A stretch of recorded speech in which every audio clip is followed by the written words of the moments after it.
meeting of this triennium. So we will start with the karakia. It's working. We'll start with the karakia. Whakataka te hao ki te uru, whakataka te hao ki te tonga, kia mā kineke ni ki uta, kia mā tara ki tai, e hi aki ana te atakura, hei tio, hei hoka, hei hauhu, ti hei Māori ora. Thank you, all councillors. Please take a seat. Made it to the end of the marathon almost.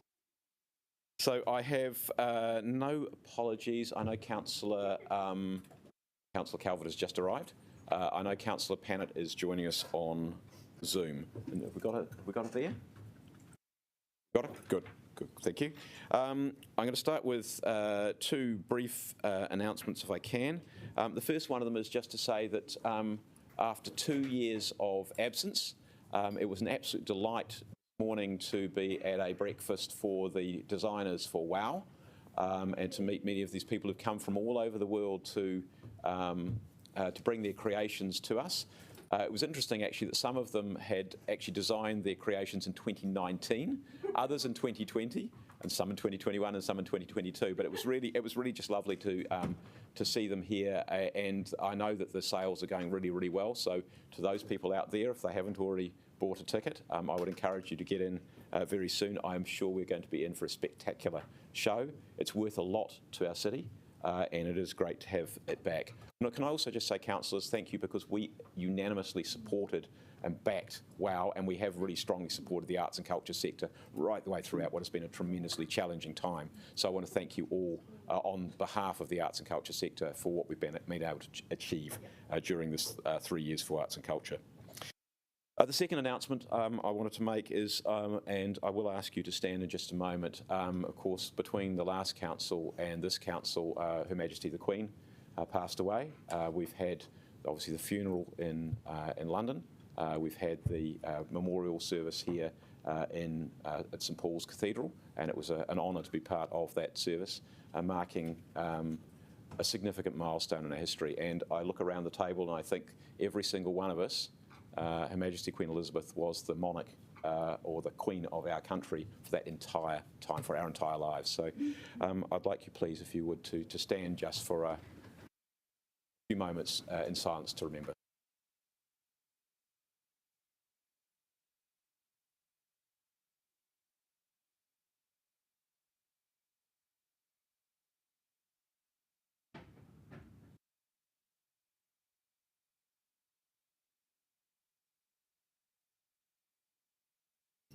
Thank you, councillors.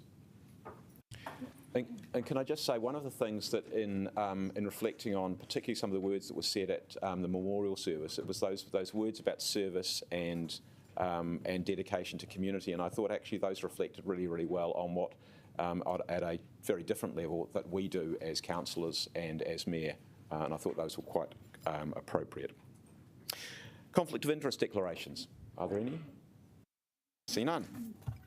Confirmation of the minutes. I'm going to move that we approve the minutes of the council meeting of the 25th of August, seconded by, who's going to look up first? Councillor Paul, thank you. It's usually the one who looks up first. Okay, if you can vote, please.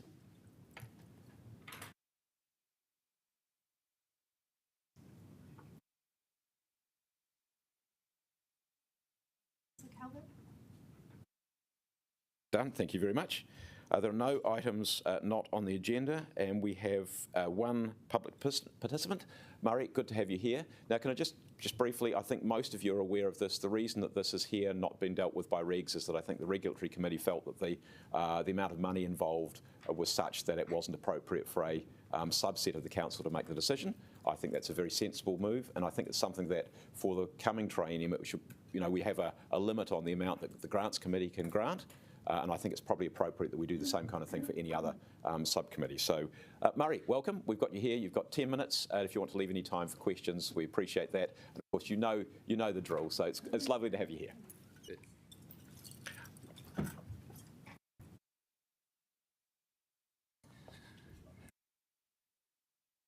Tēnā koutou, tēnā te mihi atu ki tātou ai huhu mai nei. Kia ku rangatira, ana hui whā ki te mihi ki koutou, no mai, haere mai. ki tēnei kaupapa whakahirehira of the Wellington City Council. Nō reira, ina iwi ina matawaka, ina mana, ina reo, tēnā koutou. Tēnā koutou, kia ora tātou katoa. Good afternoon, and thank you for the opportunity to talk today. I do appreciate your time, particularly given this is your last meeting of this term. Thank you too for those who managed to join me at some unearthly hour on Tuesday morning for breakfast on site at Whakamaru. For those that didn't join us, you missed something hopefully that was informative and inspirational. And hopefully you'll all join us, those that are still here, when we do it again in 3 or 4 months' time. Hopefully inside the building at that point. I think, and I hope you all agree, we're privileged to live in a city that contains some iconic buildings. And you wonder how one defines iconic. And for me, it's about what it looks like, but more importantly, what it does and the content that it contains within that building. And if I think about my list of iconic buildings, and it may not be the same as yours, I would include the Sky Stadium, the railway station, Old St Paul's, Parliament buildings and the Beehive, the Public Trust building, Te Matapihi, the Central Library, the Old Town Hall, Michael Fowler Centre, and Te Papa. Now, the iconic building of 2023 will, of course, be Tākina. And can I give my congratulations to the Council for what you're building in Tākina. It's a remarkable building, and I look forward to being part of it. I believe the iconic building of 2024 will be Whakamaru. And it's not about how beautiful it looks, even though I hope that it will. It's about what it does and what it means for this community. So I believe, and I think we believe as an organisation, that this building contributes to the transformation of our community. Not just because of the facilities it offers, and I won't go into those because you've got those detailed in the papers, but because it brings communities together. And it means that those of us that have can share and engage with those of us that don't. I guess the significance of the building from our perspective is that it's open 24/7. And I think that'll be transformational for our community, because the opportunity for people who need particular assistance will be available all hours of the day and night. We've been privileged as we've gone through a building process, and in fact several building processes in various sites around the city, to have Kura Moya, who is our guardian angel. He's a good guy to have on your side, and he gifted us the name Whakamaru, along with fellow rangatira at part of Te Atiawa. And I wanted to read to you just something he said. And I quote Kura directly: "Whakamaru is a term to protect or shelter. The Wellington City Mission is a shelter for the many walks of life who seek support, protection to uplift their own well-being holistically, mentally and physically." I have no doubts that you as a council and us as a citizenry want the best for our city. And we would all hope that everyone's successful in their life journeys, but for some it's harder than others. And hopefully Whakamaru enables some levelling, some equality and some equity in terms of the way people experience the city and their own communities. Those of you that were there on Tuesday will have heard me tell the story about the fact that it started as a $5 million project and has ended up costing somewhat more than that.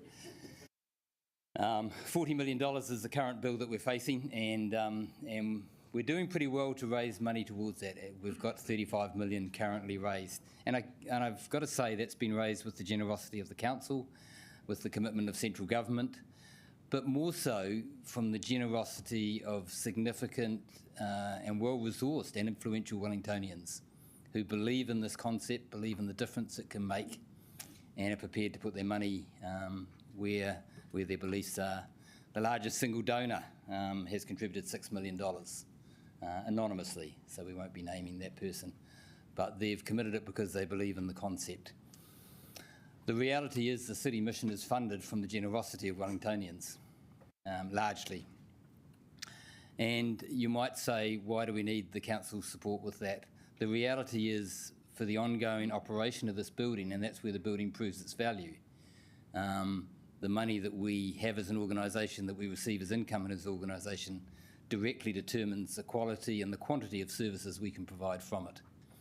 And so any contribution to the building that enables us to build it without having to have debt on the building. And I've publicly committed to opening this building in August 2024, which will be 120 years since the commencement of the City Mission in Wellington, that when we open it without debt. Now, the reason to do that is so that the money that subsequently comes into the organisation can be used directly for service provision. So the request for council is that the development contributions that have been calculated at $383,000 be remitted in full, and we hope you consider that kindly. Given this will be my last opportunity, can I say thank you to the council and to Barbara and her team for the support we've had over the last couple of years. That's been awesome. And for those of you that are aspiring to the next triennium, can I wish you every success in your endeavours. And I'll pause there, Andy, and happy to answer any questions you might have. Thank you, Murray. Can I also say to you, it's been an absolute pleasure and a privilege working with you through this triennium, and I know that many other councillors have done so as well, not only for the work you do as the City Missioner, but also for the work that you contributed to our Social Housing Task Force. So really appreciate that work, so thank you very much. Thank you. Councillors, I have questions from Councillors Pannett, Matthews, O'Neill. I am going to give the extra time to allow these, Foon and Fitzsimons, and then we'll leave it at that. Okay, right, away we go. Councillor Pannett. Oh, kia ora, Murray. Fantastic job you're doing there. Can I just ask whether the project meets any LifeMark or green building standards in terms of accessibility and environmental performance? Kia ora. No, it doesn't. We would have loved to build to a green standard. We can't afford to do that. There's a certain irony in that, I understand. Can I say, though, the building has been built with as many environmental considerations as we can afford in mind. So, as we advised some of the team that were there on Tuesday, the previous building got demolished, and something in excess of 80% of that building got fully recycled, which is now in our roads and other places. The building has been built, or will be built, with solar panels on the roof for electricity generation. It'll be fitted with capacity for EV charging in the underground car park. We can't afford any EVs yet, but we'll hope to one day.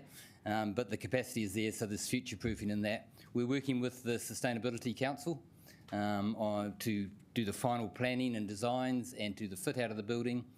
And of course, we've fitted heat shields essentially on the building, which will enable those who reside in the apartments to move them to reduce the impacts of the afternoon sun, particularly on the west-facing side of the building, and therefore hopefully reduce the reliance on air conditioning.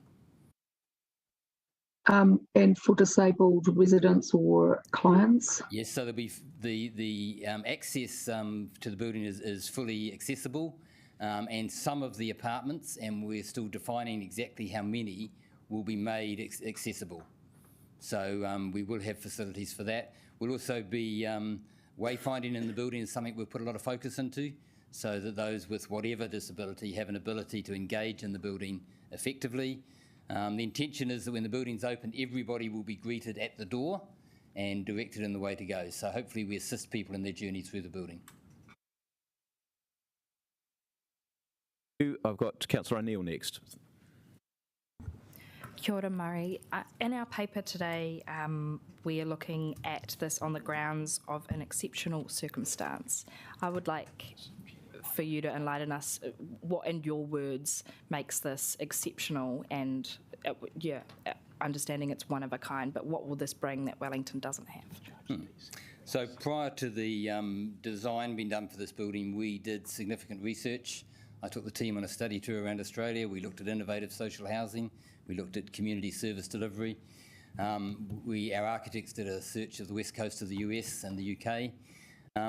What's unique about the building, and it is unique in New Zealand, and we think possibly in the universe, but who knows, is not the individual services, but the combination of services. Yep. So the building has an underlying theme, which you will have seen, of creating community where there's no us and them.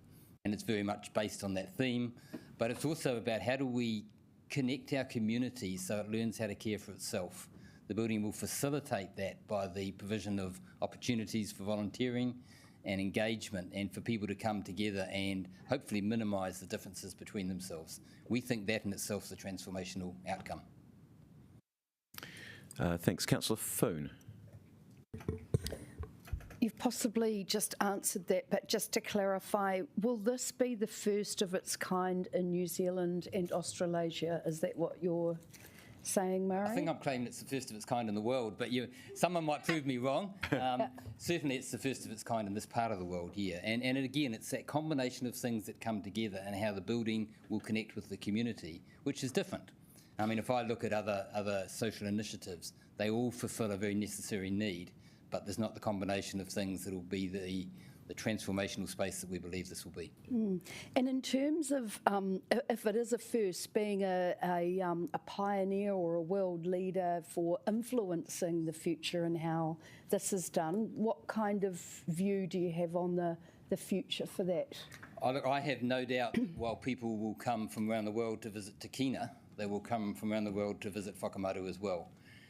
We've faced that kind of dilemma, an ironic dilemma in our social supermarket where we've had to stop having visitors during shopping hours because there's so many people want to come and visit it, and internationally.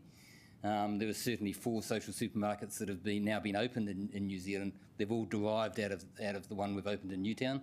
So we will have that sort of impact with Whakamaru as well. So potentially a nationwide or an Australasian or a global impact. I think we've got that one, Councillor Foon. Yeah. I think they'll be flocking here. Yeah. Okay. Councillor Fitzsimons. No, my question's been asked. I really just wanted to understand how important it is that you get some certainty around the development contributions sort of today or, in the next wee while, or is it something that's kind of, can take a bit longer? What's your view on that? My preference is clearly today.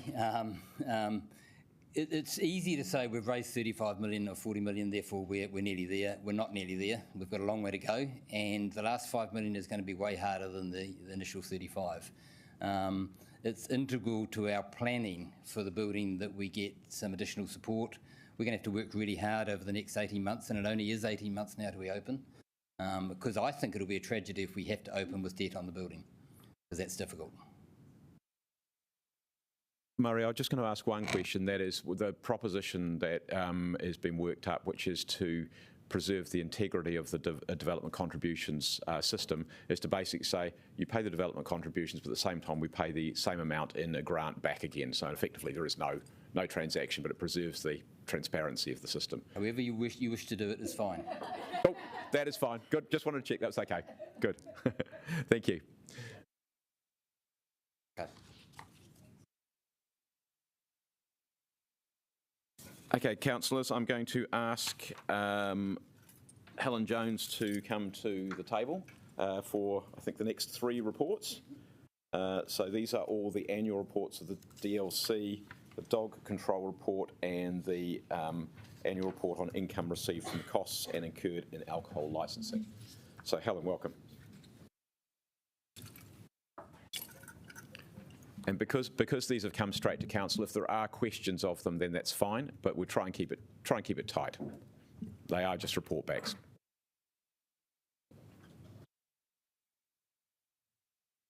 Move it.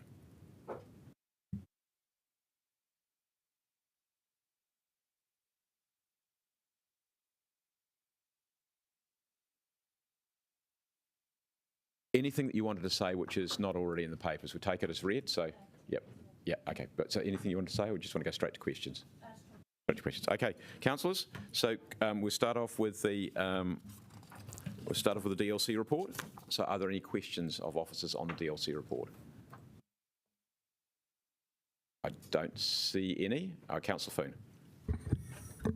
Kia ora. Just to save an amendment, I did ask a few trend questions, just trying to understand the benchmarking and how this is going, and the answer came back that you would be able to supply more trend data.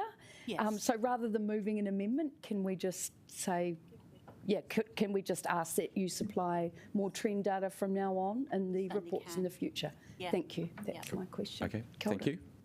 That's easy. Okay. What we'll do is we'll keep you there rather than jumping backwards and forwards between papers. So we'll go to the dog control report. Again, Helen, is there anything you wanted to say? Everything's in the report, Mayor. Okay, cool. Thank you. So I've got questions. Councillor Condi. Thank you. I've circulated an amendment to the dog control report that just looking at the the additional increase we've had in menacing and dangerous dog classifications. And just for those who aren't on the regulatory committee, can you kind of talk us through we've had a few hearings and why we've seen this increase? I'll pass you over to Jude, who manages the administration of the dog control function. Hello. There are several contributing factors to the increase in the classifications. One in particular is there's been an increase in dog registration, so they are increasing almost monthly. There has been recognised international studies that dogs have picked up on their owners' anxiety during COVID.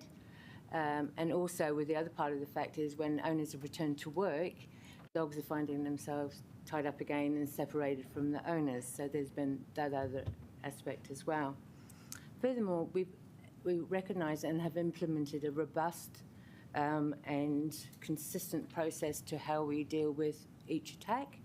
And each attack is treated identically, and the dog is assessed through a risk matrix, which is a scoring factor, covers around approximately about 20 criteria, and depending on the score that comes at the end is whether they are either stay as under a normal dog classification, or they actually move into either a menacing or dangerous classification. Sorry, Councillor Pannett. Thanks for your work on this. Look, I did ask Councillor Condi and the officers, and I got a response about this. But my small concern is that as a result of making the assessment process more robust, that we're bringing in a lot more dogs and owners.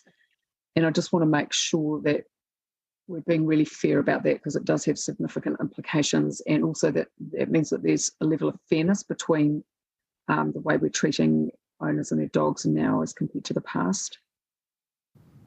So, yes, I totally take your point there, Councillor, but why we implemented this new risk assessment was basically we were not convinced that the animal control team were being fair in their assessment across the piece for all the dogs.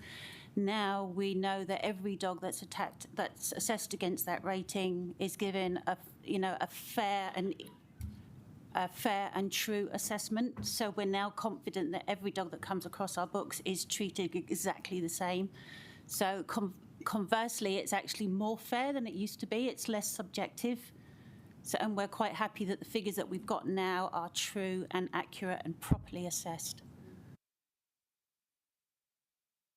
Thank you. That is all the questions there. Okay, cool. We'll go on to the alcohol report on income received. Again, Helen, anything you wanted to add, or you're all happy with what's there? I would just like to amend the title slightly. I think we've got the "and" in the wrong place. So it should actually read costs incurred and, yeah, right. On income received from and costs incurred in. Yeah, yep, fair enough too. So other than that, the report stands. No, I'm sure we can cope with that sort of an amendment. Right, are there any questions, councillors? Bearing in mind this is historic rather than looking forward or policy going forward. I see no questions. Okay, thank you. So we will move back to item 2.1, the District Licensing Committee Annual Report, and I'm looking for somebody to move the report, please. Thank you. Councillor Calvert, do you wish to stand and speak? I don't think I need to add anything more than what the officers have already said. Seconded by Councillor Rush. Do you wish to speak? Does anybody else wish to speak? Okay, nobody? Okay, well in that case we will vote.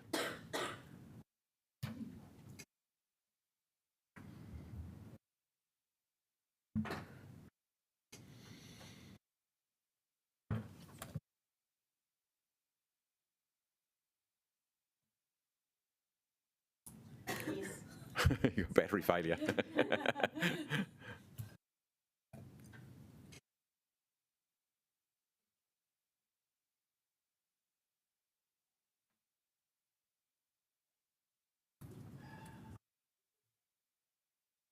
On the registering. Oh, there we go, finally. Okay. The joys of technology. Right, okay. That's unanimous, was it? Yes. Yeah, well, good. Right, okay. That takes us to the It takes us to the annual dog control report. Now, Councillor O'Neill, I saw you looking like you wanted to move the report. Cool. Okay, would you like to do so?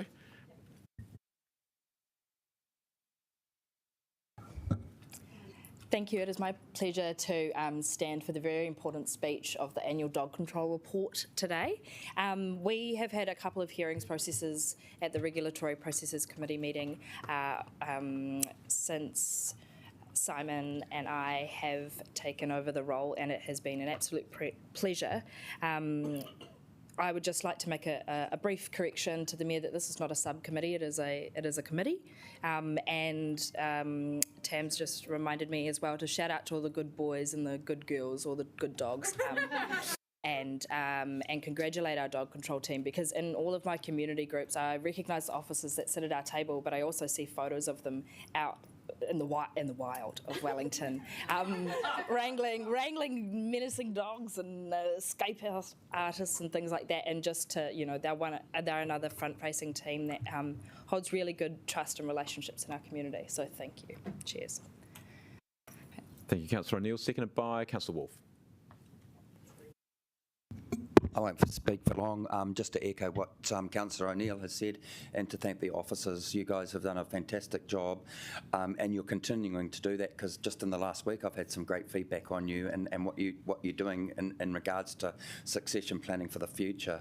Yeah, so thank you.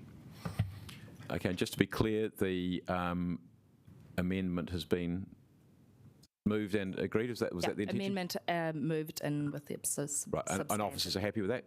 It's good, right, okay. Anybody else wish to speak? I see nobody. Councillor O'Neill, I suspect you don't need to write a reply. Okay, well, let's vote as amended. It's just factual information about, yeah. Yes. I'll read faster. Yeah, now that you've got a dog.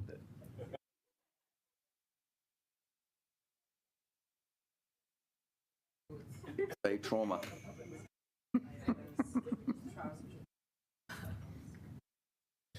Thank you, councillors.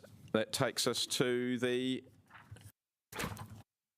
retitled Annual Report on Income Received from and Costs Incurred in Alcohol Licensing. Who'd like to move that one? Thank you, Councillor Condi. Do you wish to speak? No, okay. Does anybody wish to second? Councillor Rush, thank you. Do you wish to speak? Councillor Foon, did you wish to speak? Yes. You do? Okay, away you go. Yes, sorry. Kia ora, team. I just also had asked the questions about how we were working to help build relationships with our hospo business owners, and that we were moving towards that rather than a generic experience. And so I was most pleased with the answer that is what we are doing, and that we're bringing someone on. Sorry, I can't remember the technical term for the new person, but yeah, I just really want to thank you all for that work, and it is really important to our hospitality businesses that we're making life easy for them. So thank you. That was good news today. Thank you. Thanks, Councillor Foon. Councillor Pannett. Thanks. Look, just a very small point that I did raise with officers, that we had targeted 85% recovery of costs, and we've got 89%. Now, I understand the reasoning, but I think it's unfortunate messaging at this particular time, given what a hard time people have had. So whoever is around the table and liaising with business next training, that might be just something to have a look at. Kia ora. Thanks, Councillor Pannett. Anyone else wish to speak? Look, I'm just going to pick up just briefly the comments that Councillor Pannett made. I'm just going to pick up just briefly the points that Councillor Pannett has made. Well, look, we all know that the hospitality sector has been very, very tough for the hospitality sector over the last 3 years. Councillors. It's been very tough for the hospitality sector over the last 3 years in particular. Oh, God. Me. Hang on, we'll get rid of that. Right. Right. We'll start that again. It's been very tough for the hospitality sector over the last 3 years. And so I think the message that Councillor Pannett's saying is giving is the right one. I think you know that a lot of hospitality businesses, not only has it been tough, but they can't get the staff that they need. And one of the things that I've reminded people about when we talk about bus driver shortages is the fact that labour shortages are rife across large parts of the business sector, and particularly in hospitality. So we have many businesses who are not operating 7 days a week. They're operating some subsection of that. You know, they might be 2 or 3 days closed, and that obviously hurts business as well. So I do think that there is some importance in having a look again at the cost regime that there is, and that's both, you know, for the low risk, the high risk areas, but also the charging regime. And sometimes what we do is we just manage and nurture people through a tough time, and that's clearly what's happened at the moment. So I think that needs to be borne in mind going forward.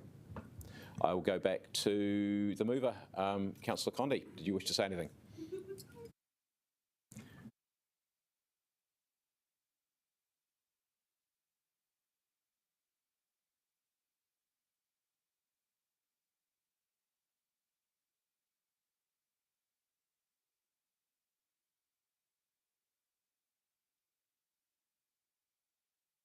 Okay, thank you all. Very much appreciated. Thank you for all the great work you're doing. Yep. Okay. Development contribution remission for request for 4 Oxford Terrace, which of course is what Murray was talking about. So, Mark, it's you. Right, okay. Right. Now, is there anything you wanted to say before we ask any questions that maybe wanted to be asked? Oh, no, I think we can take the report as being read, but happy to answer any questions. Yeah. Okay, cool. Right, and I know there have been some questions. Councillors, are there any questions of officers?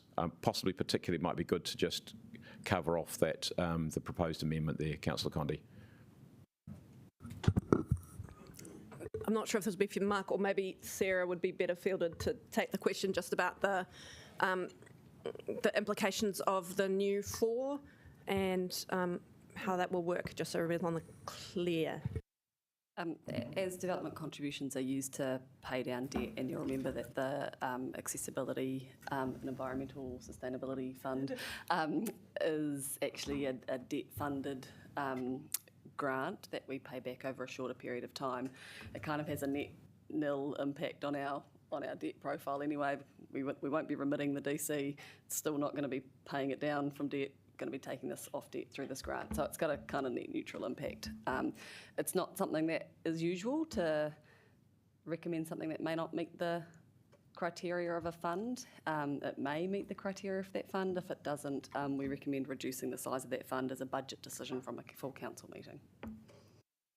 Thank you. And I guess it would be great to understand from staff why the project currently isn't meeting the criteria of the fund, and I guess what the project might need to do to be able to meet the criteria of the fund. Firstly, I mean, from an office perspective, certainly just to mention, we certainly recognise the good work that Wellington City Mission is doing and the proposing here. So certainly that's acknowledged in the comments that Murray made and what he's saying just now. I think from a development contributions policy perspective, it only provides for remission in exceptional circumstances. The exceptional circumstances isn't defined in the policy, so ultimately council needs to determine what they consider to be exceptional circumstances. So that's it is a discretionary type thing. There isn't very often that exceptional circumstances are considered. But yeah, we have discussed a methodology about how that might be funded in this instance. Yeah. Sorry, my question was specifically about the Environmental and Accessibility Performance Fund and the criteria for that grant fund. I don't know if there's somebody here who can answer those questions. That is, it's an officer called Bree, and she deals with it. We don't, but I know there haven't been. I did ask her, and it hadn't been applied for. And the first few, they need a sort of a home star rating, that sort of thing, which they haven't got. But yeah. Okay. We're hoping that Moana might be able to help answer the question. Moana? Do you want a short adjournment? Yep. Okay. Yes, we can do that. Yep. Okay, cool. We'll take what. If you can, well, look, I'll tell you what. Let's get all the questions out. If they need a different staff member, we'll park them. But if they don't, then we'll deal with those now. So let's carry on with the questions. So just so you know, I've got councillors. This is the order I've got at the moment. Councillor Pannett, Councillor Paul, Councillor Pannett, Councillor Fitzsimons, Councillor Calvert, Councillor Deputy Mayor Free, and Councillor O'Neill. Okay. Councillor Pannett. Thank you very much. Look, I'm sure many of us want to help the City Mission because it's a great project, but I guess I'm just concerned about process and making robust decisions, particularly on the last meeting of the day of the Traineum. So a few things. First of all, would such a project be eligible for the mayoral discretionary fund if it still exists? I think Jen was just trying to find out. I think, Councillor Pannett, two things. One is that the mayoral discretionary fund would have to be increased by a factor of at least 5 or 6 times. Okay, all right. And secondly, I think it was taken as a saving, which is a slightly sore point. Okay. So that's good to clarify that that's not an avenue.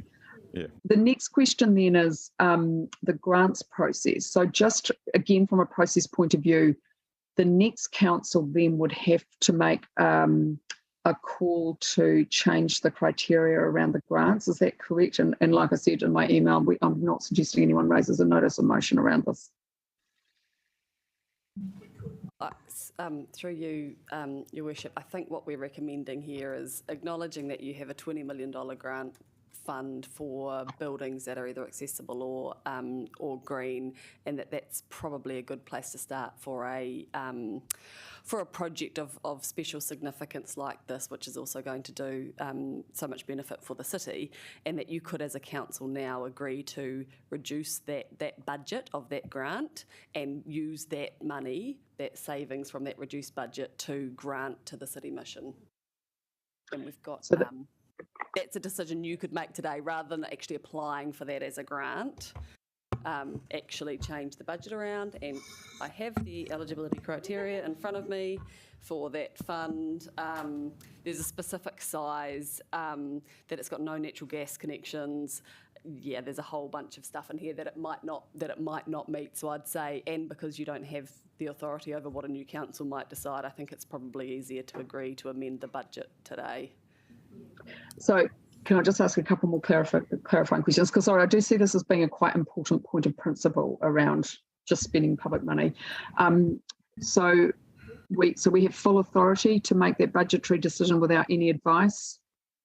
Yes, I'm giving you advice now that you as the council are able to reduce that budget to offset this the cost of this grant you may wish to make specific. By an amendment, yeah. Okay. And then the council, sorry. Right. Okay. I think, Councillor Pannett, just before you go on, I mean, this is not about spending more money. It is just about using some of the money that's already been allocated. Yeah. And then the other question I've got, look, is one of the people that was a champion for this fund. It was there to raise the standard buildings, which are very low, and I get Murray's point about it being expensive, but nevertheless, if we're just going to, does this mean that there's a risk of precedent of just changing the criteria whenever someone comes to us? Because the idea is really to get those buildings up to a much, much higher standard and higher than Murray, I think, outlined. Yeah, so this is a political call. Just as if we'd remitted the DCs, you'd be potentially setting a precedence for remitting DCs, and that sort of impacts the integrity of that. Does this impact the integrity of the fund? I think the fact that we are reducing the fund rather than actually granting it, we're not actually using that fund. You're just kind of changing budget. So it's purely a political decision. It's one for you to decide. Okay, and just last question, Mark, so just confirming, so it's all clear publicly, there's actually no hurry on this because they don't have to pay it until they get their code of compliance, which is some time away. So I can't hear you. The code of compliance certificate is when that's payable, so that will be when the building's roughly when it's complete in 2024, yes. Okay, so there's some time. Thanks very much. Thanks, Councillor Pannett. Councillor Fitzsimons. Yeah, I just want to ask about a couple of things. First of all, this the comment that there's been no other applications. We remitted the development contributions for Dwell using a surplus in 2019, I think. Is that the recollection? Yes. Yeah. So we have done this before. I think I would have to check, but from memory, I think we did something very similar to what we're proposing here. Yeah, we did. The DCs we did. We did the development contributions for Dwell. I think what Deirdre's saying is that we, rather than remitting the DCs, we provided a grant. We just used our surplus and we paid them. Yeah, is what it was. It was the exact same amount. Yeah. And we don't have very. And my other question really is, and I suppose it's. Yeah, I guess it is a question to officers. I'm just conscious of what Murray said around timing and wanting to be really clear about the resolution. Want to be clear that we're actually agreeing something and they can take some certainty out of our decision. So I just wonder if maybe if with officer help we could just clarify that this is agreeing something, and that if it doesn't, if the project cannot meet the criteria, then we'll still do it anyway. So can we just get some officer advice on wording that is certain and provides for it to be paid? Yeah. I wonder whether hearing Murray talk that we are certain it's not going to meet the accessibility. Yes, exactly. So if you change the words to cannot take it out and just say grant the City Mission the value of the development contributions and reduce the environmental accessibility performance funds by their value. Yeah, perfect. Offset the specific grant. And rather than it supports granting, we agree to grant. Yep. So just make sure that we're really clear that they can walk away from here knowing that, they've got it. Is that, yeah. Cool. Good. Okay, Councillor Calvert. My question was actually just about reducing the fund and giving them a grant. I just wonder whether you just want to make it a simple 400k rather than 382. That's not your usual fiscally prudent self. No, but I'm taking it out of one. I just think it's easier. You take 400 out and just look 400. There's bound to be some cost escalation in some way. We all agree it's a great project. It looks. Councillor, you're now getting into debate. Well, could we do? Is that something we could do politically? Okay. Councillors, that will be a question for the mover, and we would. I just counsel you that the likelihood is we'll end up having a debate about $13,348 or $47.29. I'm not really sure that's a particularly good use of time. Deputy Mayor Free. I actually wondered about the definition of accessibility in that environmental and accessibility performance fund. Is there anyone who can answer because it seems to me that quite a bit would hang on the definition of accessibility. No. No, but I was interested prior to us deciding that we maybe would just go more directly. I think the desire that I'm hearing is to make it really nice and simple and make it something that is very, very clear that we are supporting this. Okay, and Councillor O'Neill. My part has been answered. Cool. Okay. Thank you, Councillor Calvert. Yep. Is it just officers? Is it likely that amount of development contributions would increase, given that you're not going to issue it for another year or so? Or I don't know when the code and compliance is due to be issued, but wondering if that's agreed that we could change the wordings to say that the grant will be payable when the DCs are due. So that will come and will out. be the equivalent. Yeah. But is it likely to the amount likely to change? Only if the building plans change. Yes. So the DCs are assessed on the policy for when the when the consent is applied for. So we are still assessing DCs on 2015 policy or previous policies because it's not dependent on when they apply for code of compliance, but for when the consent was applied for. So it's likely to stay the same? So the amount is set. Unless there's a plan change. Unless there's a plan Yeah, it is change. fixed unless the building changes, yes. Yeah, okay. Yep. Cool. Okay, I think that is all the questions. Right. Who would like to move the paper? Sorry, we don't have, are we saying we're just tidying up the wording? Just hold fire just a moment. So what are we waiting for there? The wording. Councillors, we just hold fire for just a moment while we make sure that we've got the wording that is wanted, and it's nice and simple and does exactly what I'm detecting the will of the meeting wants to do.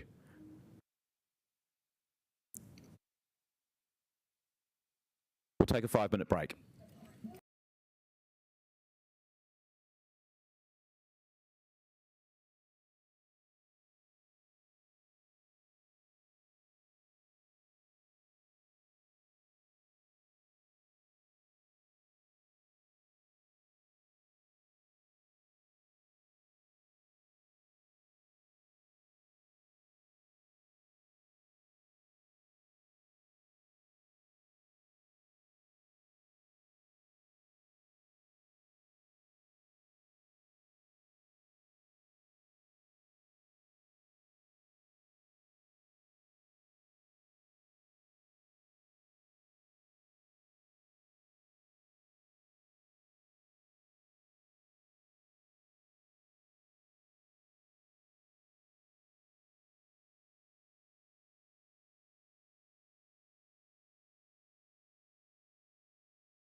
officers, we have got some wording here. I'll get Councillor Young back to the table and then we'll start.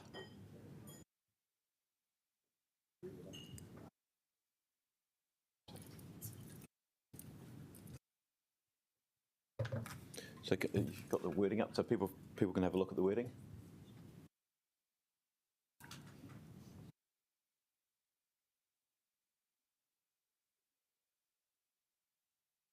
Right. Nice work.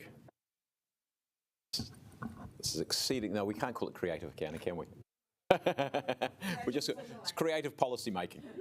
Yeah, sorry, Andy, I can't see it. That is okay. exactly the Right. problem. Can we email Thank you. email the words? We'll email the words to you. Okay.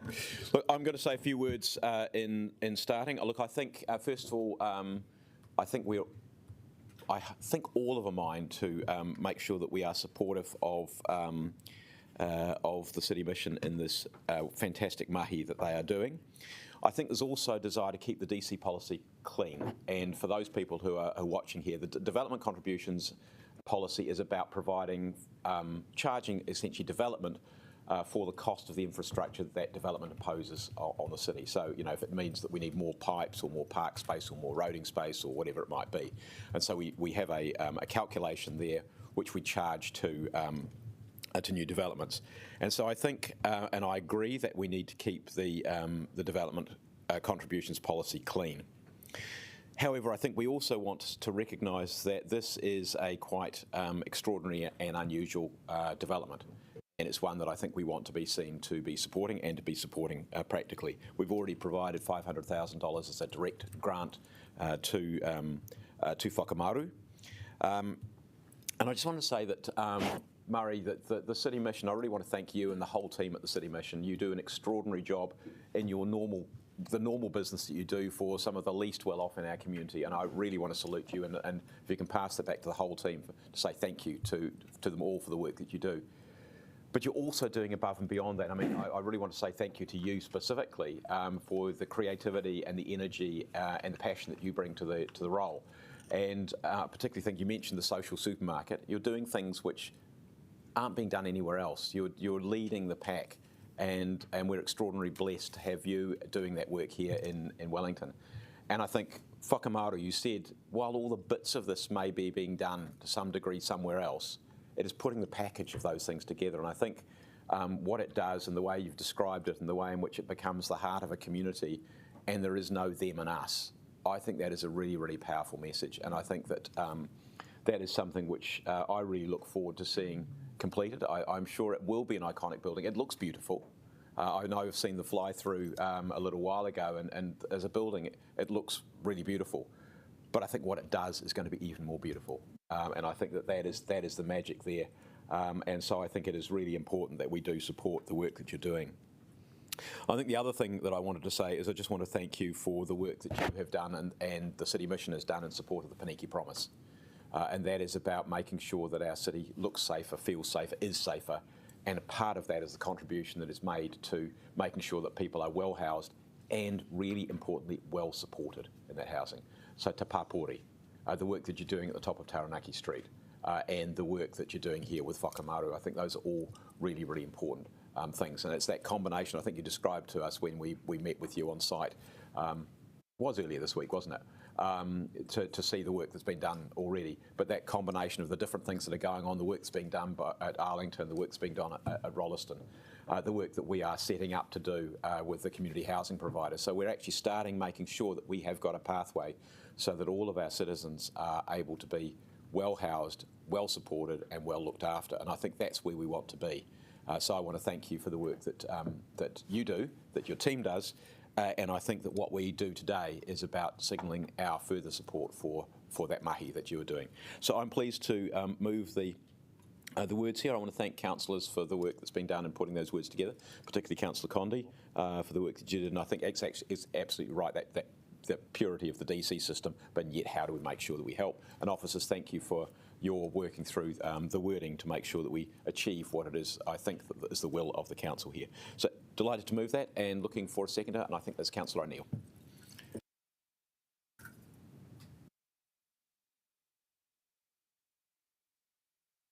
Thanks, Andy. Very kind words.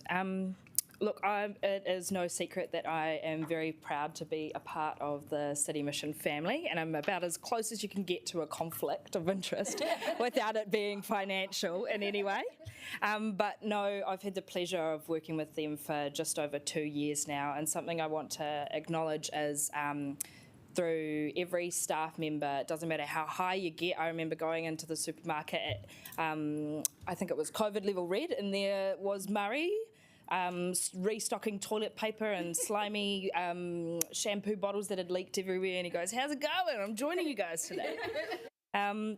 And the very network of buildings like Te Papuri, the Zebra, transitional housing on Torrey Street, Te Manawa, the current community lounge, and now Whakamaru is going to create a really interesting network of support across our city.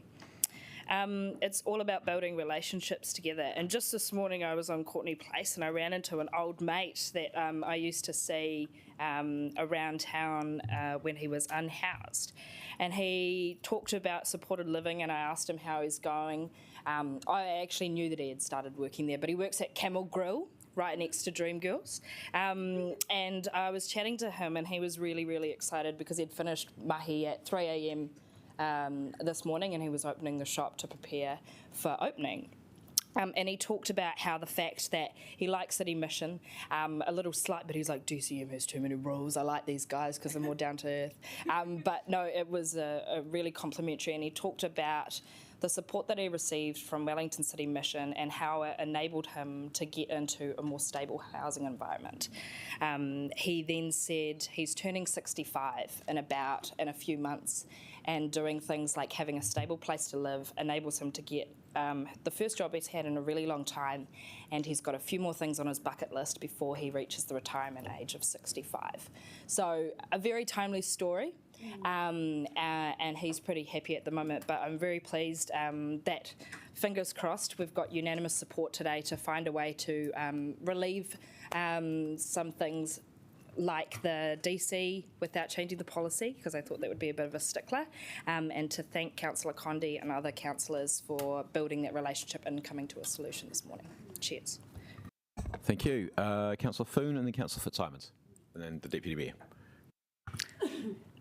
Kia ora, yes, and I just also want to thank City Mission for the amazing work you do for our city. It is quite mind-blowing, and I was telling Murray the other day how a group of Wellington High kids who are really shy and don't talk about much, but they're out there raising money for City Mission because they really get the kaupapa and they see it's something that they can do. So it's amazing seeing that spreading into our community with people that are understanding it. I just got to say I'm in awe of the social supermarket being a first, but also the way that you pitched this at the breakfast the other day, Murray, that being the first of its kind in New Zealand, Australia, and as Murray has said, maybe the world, these are the type of things that we want to show that we're a city of solutions, and we're creative about the way we bring those solutions, and you are doing that through your everyday mahi. So I am fully behind the amendments. Thank you, Councillor Condi, for bringing your strategic mind to how we can make this work for everybody. So I thank you for that. But yes, this aligns with all of our strategies, and I think we'd be foolish not to take it up because we'll be doing the work anyway, actually, and it won't be as fun and we won't be as proud of it. You make us proud of it. So kia ora. Yeah. Thanks, Councillor Foon. Councillor Fitzsimons. Yeah, I just want to join with others in commending the City Mission. You put the dignity of people at the heart of the work that you do. And Murray, I want to acknowledge your moral integrity, and you bring it to this work and all the work that you do in the City Mission. And I guess I'm like Councillor Foon. I think if you weren't doing this, the council would need to do this, and you do it a lot better than we do, and with a lot more funding sources. So I really want to commend you for that and say that this is a small contribution. And it's quite easy for me to say this as I'm going, but if I was you, I wouldn't be shy about coming back for more if you need it, because we need you to succeed. That's very generous of you, Councillor Fitzsimons. Councillor Fitzsimons will be well paid in her new role, I'm sure. So, Councillor Deputy Mayor Free.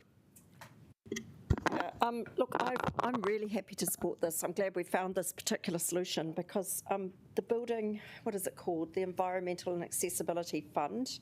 I actually wasn't a great big supporter of it being $20 million. I thought it was quite lavish, and I wasn't sure we'd find projects to actually, to fund.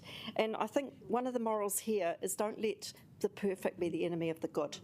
This is actually a really good project, in terms of the environmental and the accessibility outcomes that it's going to achieve. And for me, the accessibility outcomes are much more than just the physical accessibility. It's actually about what it's doing for people who are marginalised, the accessibility it's going to give to solutions, good housing solutions for them. So thank you, City Mission. This is going to add to the ecosystem of support we've got in our city in a really important way. It's also, for me, a reflection on how long sometimes it takes to get stuff done, in that this really is the wet house solution. This is going to provide accommodation for people who've got profound drug and alcohol needs that actually need to have those managed in a harm minimisation way. And we've been talking about that idea of a wet house. It's not a really great term, but that's the term we were using. We've been talking about that for a decade. And this is something we can actually help support to achieve that outcome. So I think it's great that we found a way of funding something with a little bit of a sleight of hand. And I really am completely supportive. I do want to say I'm in awe of the people who commit their lives and their life's work to something like this. And I know, Murray, really you do need to take a bow for your continued work in this area that's been ongoing now for quite a while, and I'm sure will be ongoing. So thank you for everything that's done. Thank you to your team and partners in this, and thanks to all the people who've anonymously donated to help make this happen too. Thank to all of you, all of those people. They know who they are. Yes. Thanks, Deputy Mayor. Councillor Pennant. Thank you, Mayor Foster. So look, obviously I'd like to thank the City Mission too for their amazing work, and it's a great initiative.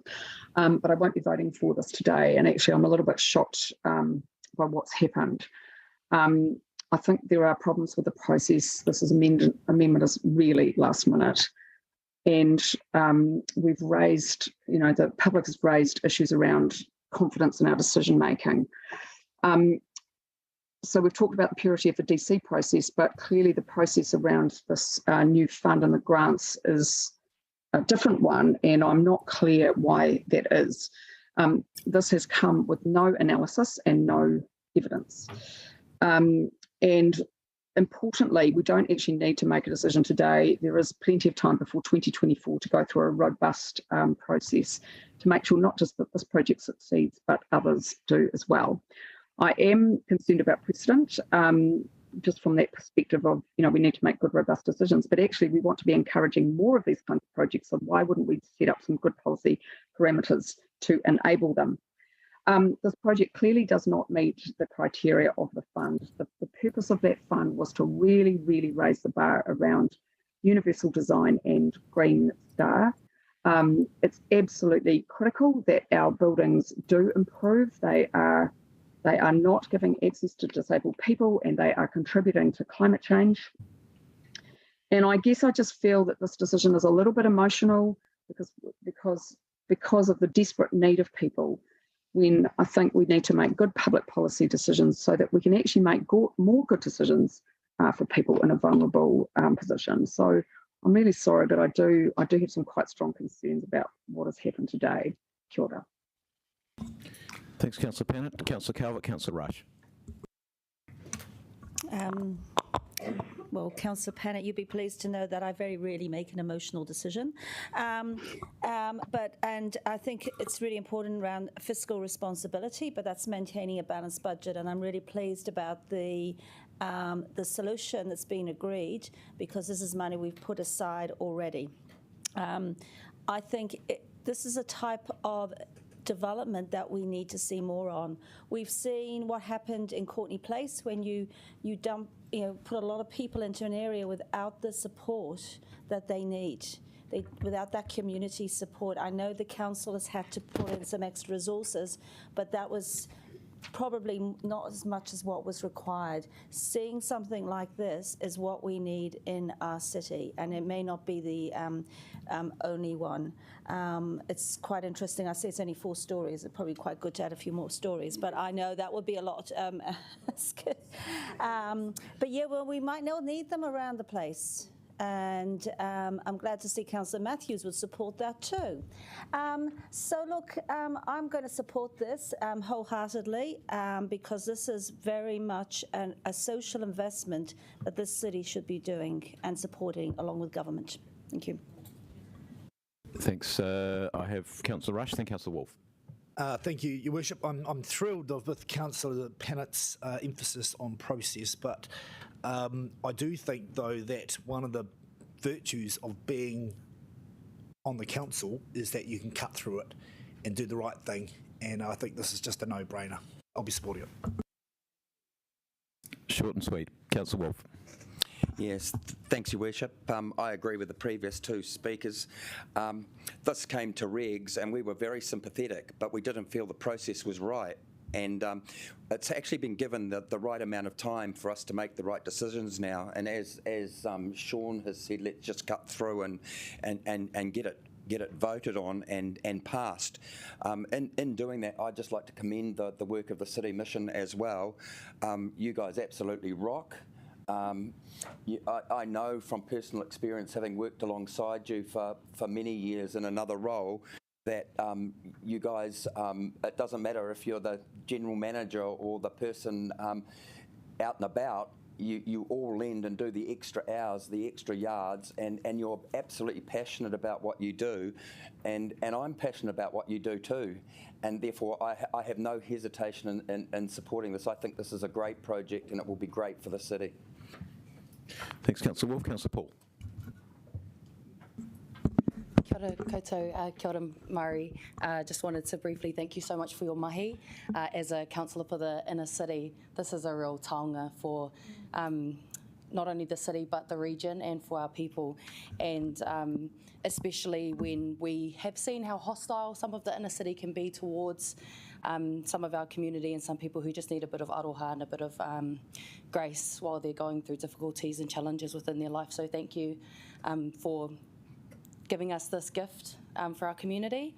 I think from a, some of us talk about wanting a te ao Māori view when we make policy decisions and decide on processes and stuff like that, while a te ao Māori view says you can't separate the social well-being of people from accessibility and from environmental decisions. It's all interconnected and it's all holistic. So of course this is the best decision to be making. It will have profound environmental and accessibility benefits as well. So I'm very proud to be supporting this, and I hope my other ward colleagues who will benefit from this decision will also support it too. So kia ora, thank you. Kia ora. Anybody else? Councillor Day.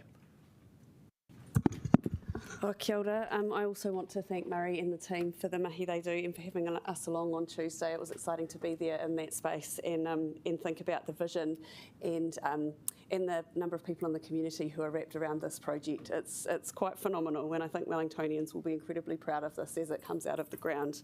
And I think that's where I reflect on this concept of ratepayer funding and whether it's the right way to spend it. I actually think the ratepayers have already shown us that it's the right way to spend it because they have put a lot of money into this already, and they would absolutely urge us, I know, to make this happen. So I'm very happy to support this, and as Councillor Paul has, I urge all councillors to support this, especially those who have stood on at this table and talked about uplifting people who don't have the same opportunities as us.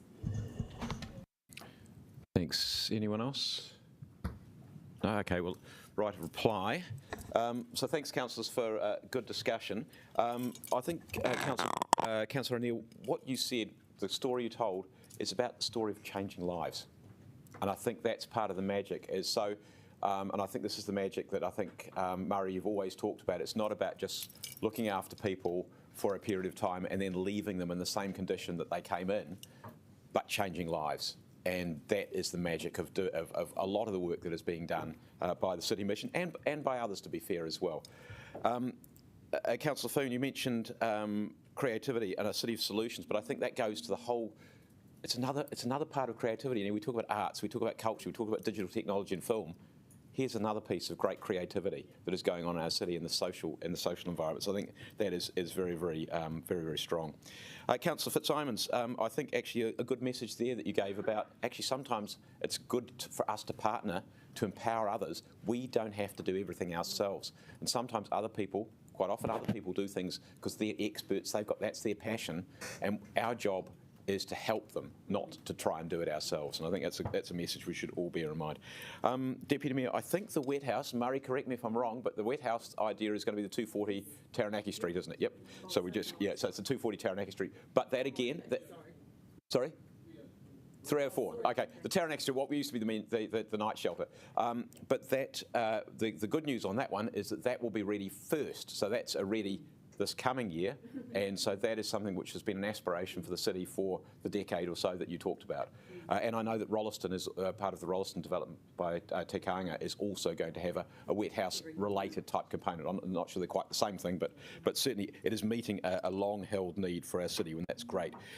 Councillor Pannett, can I just really encourage you just to have another think about this? This is not, it's very easy for people to say that things are last minute. This was not last minute. I mean, clearly when it went to regs, and it went to regs essentially with an appeal to say, hey, can you help us?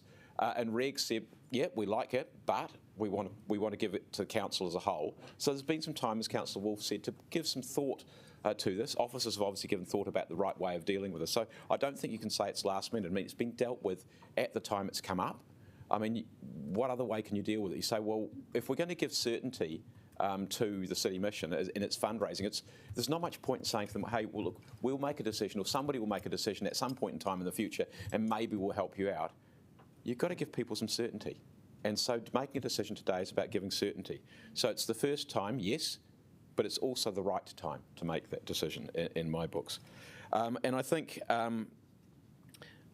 you talked about accessibility, Councillor Pannett, but think about this in terms of accessibility for it in a different way. It's not necessarily about accessibility for people who are physically disabled, but it is certainly about accessibility for people who are damaged and hurt and suffering in all kinds of other different ways. And that's an important part of accessibility and inclusiveness in our community. Other things, Councillor Calvert, look, the design is what the design is. What I do know, and it was good to hear from Murray on Monday, is that the building is built over the stream.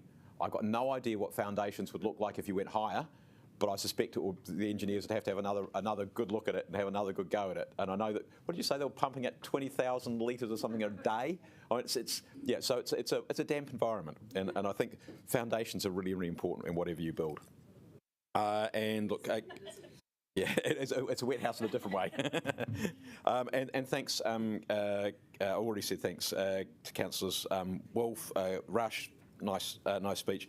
Councillor Paul, I think your point there is the Te Ao Māori approach. It's the holistic approach. And I think that's what we're being encouraged to take now, a holistic approach, which puts he tangata at the heart of that. And Councillor Day, you're right. A lot of Wellingtonians have shown extraordinary generosity across a lot of projects, but they've shown extraordinary generosity to this project and to the city mission. And I think basically what we're saying is that as a city, we're backing those people, and we're backing the people that the city mission looks after, backing the extraordinary team who do that mahi, along with Murray.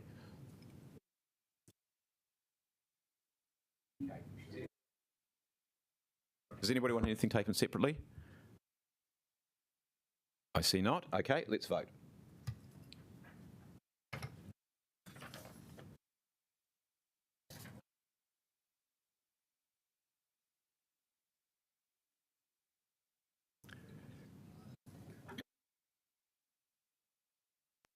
Thanks, councillors. Right. The next paper is the report back on the trip to Canberra. So we're not going to have officers speak to this, although if there are technical questions, we may ask for that. But I'm going to introduce the paper. Hey, thanks, Murray.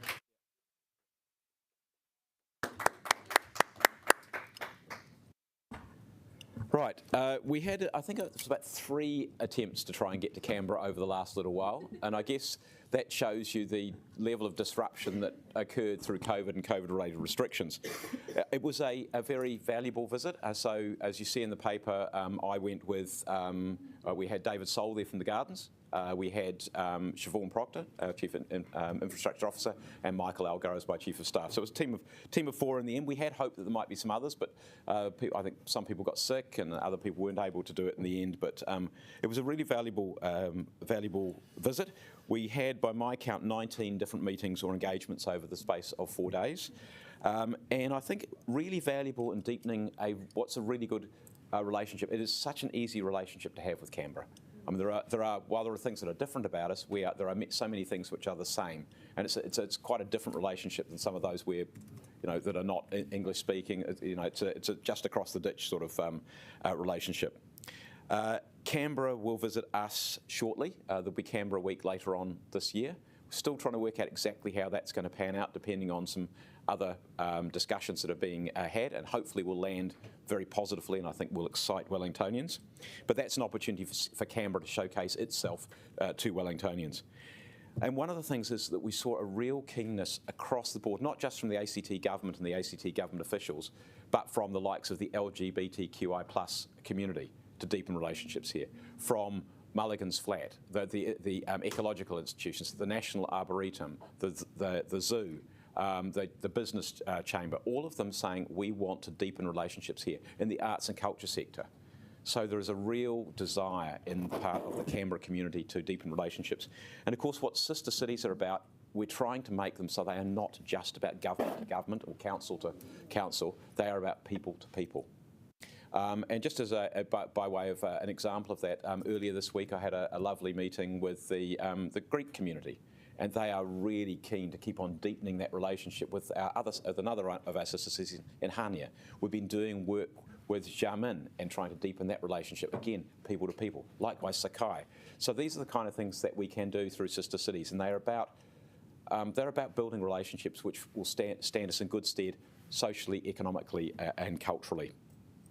Some of the key things that we talked about while we were there, well, one of them, which is of great direct interest, is light rail. So we had a look at we trip on the light rail system. It's lovely, really, really nice. We had a look at the depot. The interesting thing about the depot, it's quite sizable, quite a lot of space. And you think about that in the Wellington context, going, I wonder where we're going to put something that looks like that. So there's clearly some challenges there. It's definitely promoted development along that corridor. You saw there was a significant amount of development that occurred, so where 1- and 2-storey buildings have been replaced by generally sort of 6s, or maybe even slightly more sometimes. So definite densification which had occurred along there. The other bit which was really scary was just looking at, it was a simple slide of the construction. And you looked at it and they've got this big corridor there, big wide corridor, and it was just chock full of construction vehicles. And we're thinking, I wonder how that's going to play out in Newtown. So it's going to be, I think, some interesting learnings there about how this is going to be. So it's all very well to say we want to do this. Sometimes the how you do it is really going to be challenging. So some interesting learnings there, and I'm sure there's a lot more to learn. We visited, on the final day we were there, we visited Mulligan's Flat. Mulligan's Flat is a fenced wildlife entity. I've been there once before, and they are twinned with Zealandia. And the thing that came through there is they were just so complimentary and so grateful for the support and the advice that Zealandia has given them. And they said basically, particularly around how to develop the business. They've just got a new visitor centre which they've just developed. So there was some learnings from Zealandia for that. But it was also about how they relate to the community. And they said that the help that Zealandia has given them had advanced their project by 5 to 10 years. So they were so complimentary about the support they got. The zoo was really interesting. They take it's a private zoo, take a really commercial approach, and they get most of their money they get visitation, but it was from high-end accommodation. And you're able to stay there at night. It's like 1,500, 2,000 Aussie a night, and you're there in your accommodation, and the cheetahs will be like literally sleeping in front of you. You know, your bed's here and the cheetahs are over there. It's quite remarkable. I think a word to Karen Fifield about that one. So yeah, no, she's actually quite keen on that idea. I think she's already thinking about that, so she's well aware of it. And the other one was the National Arboretum. And that's obviously, trees from all around the world in large sort of groves. And they're also taking a very commercial approach. At the moment, it's costing about $6 or $7 million a year, but they're developing various different accommodation, restaurant, and convention and those sort of things.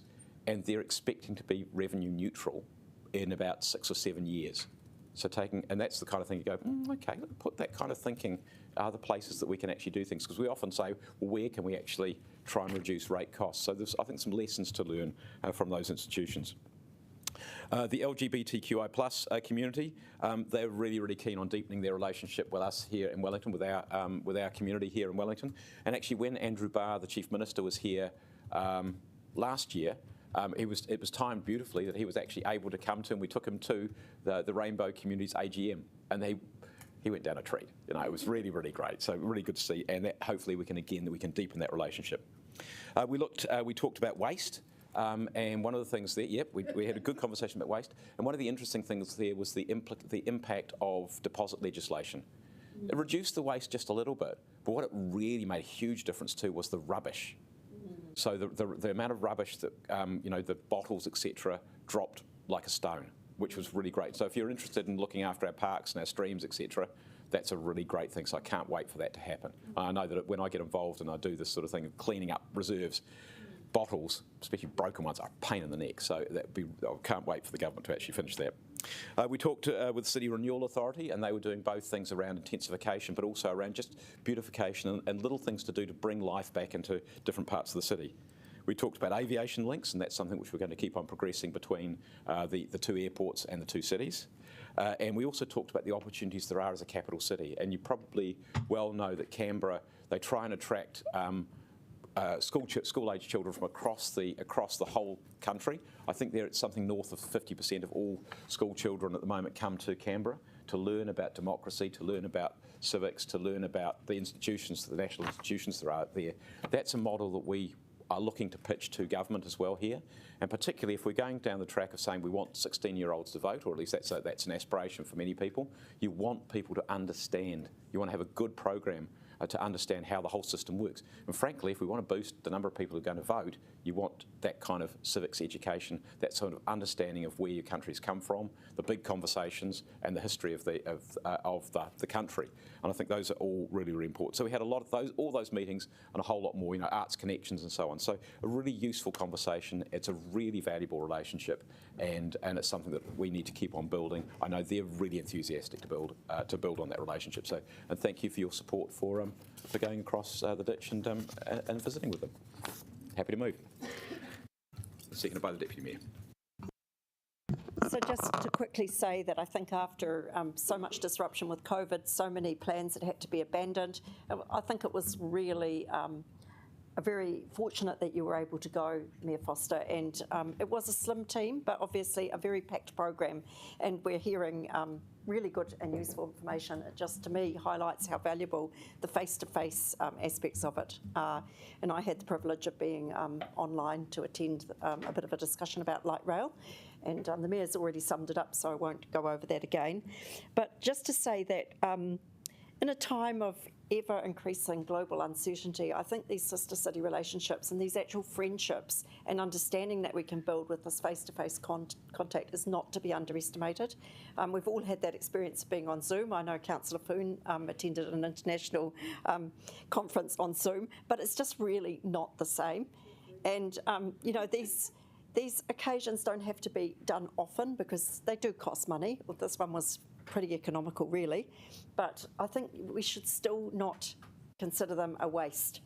They need to be done just to keep relationships warm and to get the benefits of other people's experience and to share our learnings as well with them. So kia ora, thank you for going, Mayor Foster, and thank you to the staff who went. I think it was actually money well spent. Thanks, Deputy Mayor. Is there anybody else who wishes to speak?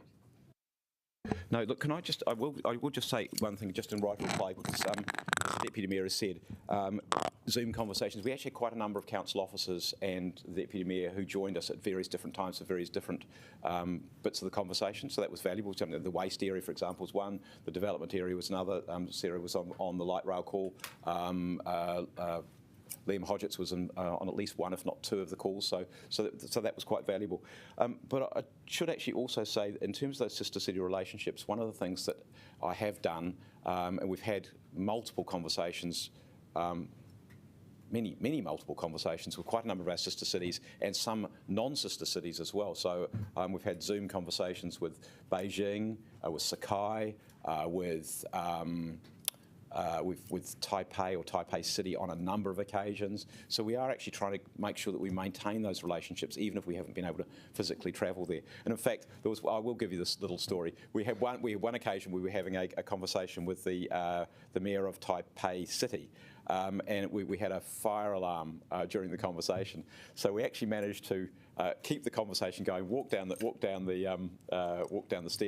stairwell, and actually carried the conversation on across the road there, literally standing on the street with it. And I think apparently that's gone down really, really well in Taipei. So we're not giving up on the conversation. So no, it was really, really good. So we have tried to maintain those relationships because they are really, really important to us, even when we can't actually physically get together. But getting together physically is so much better. So thank you all. Let's vote.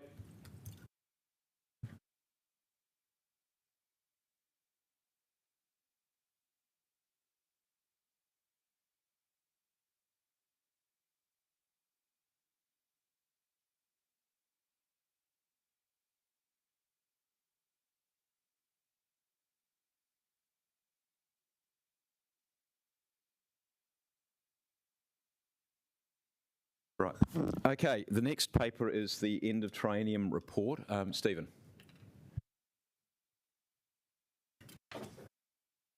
Kia ora, councillors. This is what I describe as an omnibus report.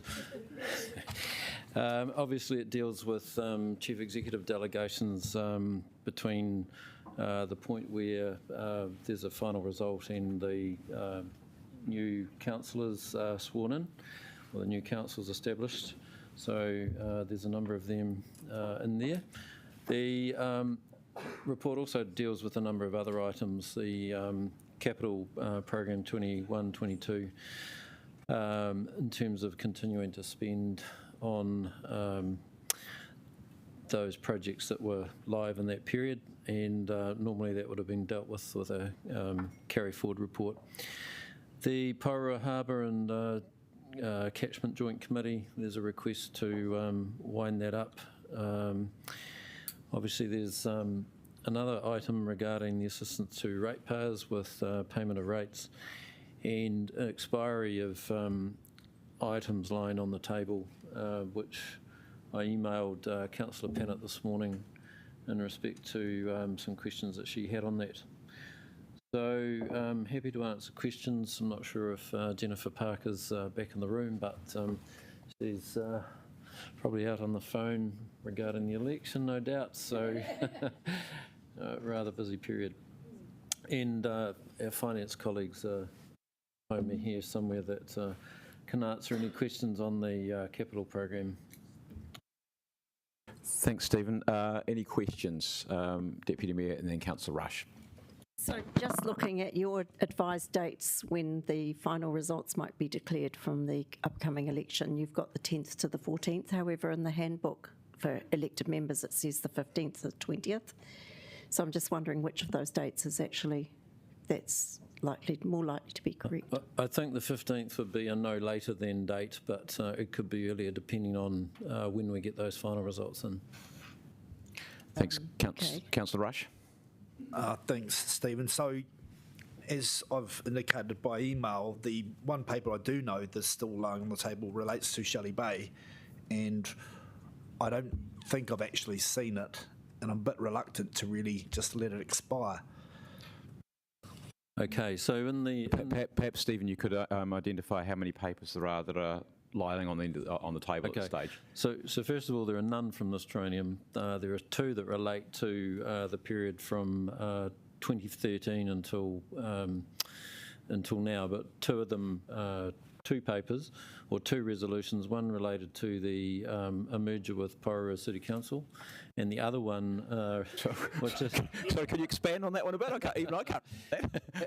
and the other one relates to a it was a terms of reference for a proposed review of the Shelley Bay project to provide assurance about the processes followed by council, and I provided a link to the original minutes in the paper at the time. But it's the council, and that was the previous training, made a decision, I think moved by Councillor Wolfe, to lie that on the table. And I mean, our view is that due to the passing of time and events, that both of those matters have been superseded. And I guess what other councils do, and it's covered in the Local Government New Zealand standing orders, is a matter of convention at the end of each trinium that anything that was lying on the table is basically withdrawn. Now, that doesn't mean that councillors in a new council can't bring matters back to the table under the normal standing order rules. So it's not like it's gone forever. But in these particular cases, we believe that time and events have passed, and it would be appropriate to settle that and withdraw it. But also with that resolution, it also deals with anything that might be on the books that, according to Jennifer, might well relate to as far back as the 1800s, which would be, kind of, it would take a lot of work to actually find all of that in the archives, but it's probably something that we would definitely recommend that council at this time, when there's a kind of a tidy up with the matters relating to the end of the trinium, that it becomes standard practice that you do that, unless something is through the course of the trinium you've actually put those matters to bed. So that is where we're at. Thanks, Stephen. Done with questions, Councillor Rush? Okay, cool. Are there any other questions? I see none. Okay, I guess it probably falls for me to move the paper. So I just move the paper just very, very quickly. I think I'm going to listen to whether there is any conversation. I know Councillor Rush has raised the issue about items lying on the table. I'm kind of reluctant to let that one go. I'm certainly not too reluctant to let things go from the 1800s, if there are any. But so I'm going to take 9 separately at this stage, unless somebody convinces me otherwise, but it's entirely up to you. I don't want a big debate about it. Right, so I'm moving, seconded by Councillor Wolfe, you seconding? Thank you, okay. Yeah, I'm just going to speak to 9 because it was myself that laid it on the table, and I think that it's really important that it does stay on the table, and that the next council deals with the situation of the review. I think that we placed it on the table in good faith, in that it would be come up at a certain stage, and I really think that in respect of what's happened even since 2014, that at some stage there needs to be a review. Thanks, Councillor Wolfe. Anyone else wish to speak? Councillor Rush. Yeah, I'm a bit of the same mind that it's good practice to have a circle up when projects may not have gone as well as they could have, and Shelley Bay is an example perhaps of that. So as I mentioned, I'm reluctant to simply allow a paper that has been considered by a prior council in detail with debate, and that has been laid on the table. I'm just reluctant to let it expire without really having a good look at what it says and what the remits are. So I won't be supporting 9. Thanks. Anyone else? Okay, I don't need to exercise the right of reply, so I'll take 9 separately, and then I'll take all the others and then 9. So let's vote.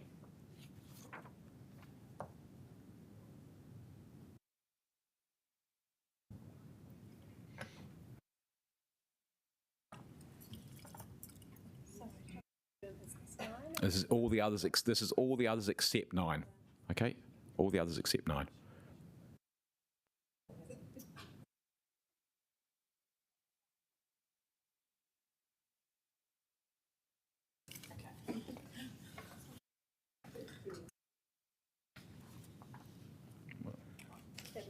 That's unanimous. Okay, and now we'll take 9.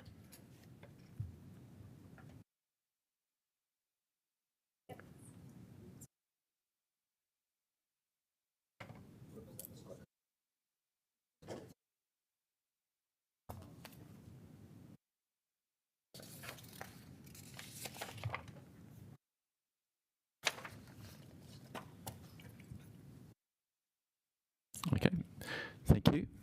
Okay, that takes us to actions tracking. I don't imagine you need to say anything there, Stephen. No? Okay, are there any questions? I see none.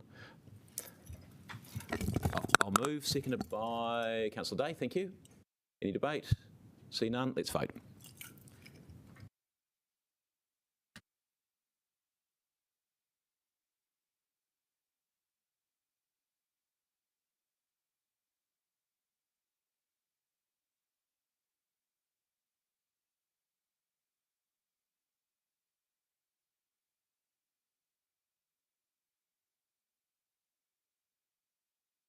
Right, okay, so Councillor Day, I don't think we need anything, we certainly don't need any officers here because it's been well canvassed during the committee. Do you wish to introduce the paper? I introduce the paper. Seconded by Councillor Calvert. Yep, seconded by Councillor Calvert. Okay, so do you wish to speak? Sorry. Okay, Councillor Condi. Thanks. So just briefly to say that I will be voting against this as I did previously, because this is a new budget allocation as opposed to the previous decision we made where we were taking money from one bucket that's already budgeted and putting it somewhere else. Thanks, Councillor Condi. Anyone else? Councillor Day, do you wish to write a reply? No? Okay, right, let's vote.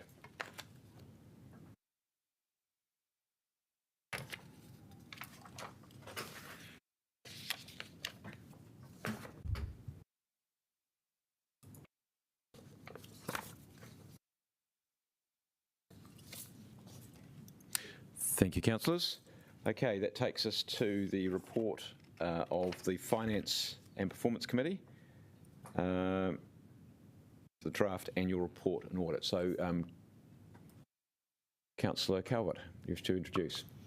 Thank you. It's the annual report's been well canvassed in previous briefings and through the Audit and Risk Subcommittee and again yesterday. I think there's just a couple of issues, or not issues, but quite a bit of conversation around the fourth quarter water performance report. Quite a bit of quite robust questioning on that, and that was mainly around understanding the capacity of Wellington Water to do more for us in terms of our water infrastructure. And there does seem to be slightly differing information, but pleased to see Councillor Condi did move an amendment that we ask officers to come back to us with advice around the capacity to do more. So I think it will be really good to get that clarification. And then the other thing in terms of the annual report, which we were still waiting on, was around the library and the Office of the Auditor General report. Now, we understand there's been a draft letter received by officers. We don't know what's in that, but hopefully by the time that that letter is finalised from the Office of the Auditor General, the outcome can be reported in the annual report or whatever else needs to happen. Other than that, everything's straightforward. Okay, thanks, Councillor Calvert. Second, Councillor Foon. Do you wish to speak? Just very quickly to acknowledge the mahi that's gone into the annual report, both to prepare it, but also the story that it tells. And as Lloyd says, it is the story of our city and everything that's been going on. And it's a really amazing read. I really congratulate you for the forward, actually, and it was lovely to have a little bit of the Pōneke whakapapa relayed, and it really grounded the report and all its content. So, yeah, I think we should be really proud of it. So I'm just wanting to say thank you to everyone who contributed and made that story for the city in the last year. Thanks, Councillor Foon. Anyone else? I think I'll just say, just to follow on from Councillor Fern, just say Lloyd and your team, just thank you so much for the work that you've all done in putting this together. I know it's an enormous amount of work that goes into this. And I think over the last few years that it's been Wellington City Council's annual reports that have regularly won awards. So again, you know, that's real credit to you for the work that you're doing, and you're consistently trying to improve it. The other thing, as Councillor Fern has said, I think if anybody who's watching wants to know what's going on in the city, this is a very, very good place to start. There are many worse places that one could start, and often people do start at worse places in terms of trying to find out what's been going on. But this is a really good place to get a good picture of the story and also the numbers behind what the city is doing. So thank you all for the work that you've done. Councillor Calvert, did you wish to say anything else? No? Okay, let's vote. Yep.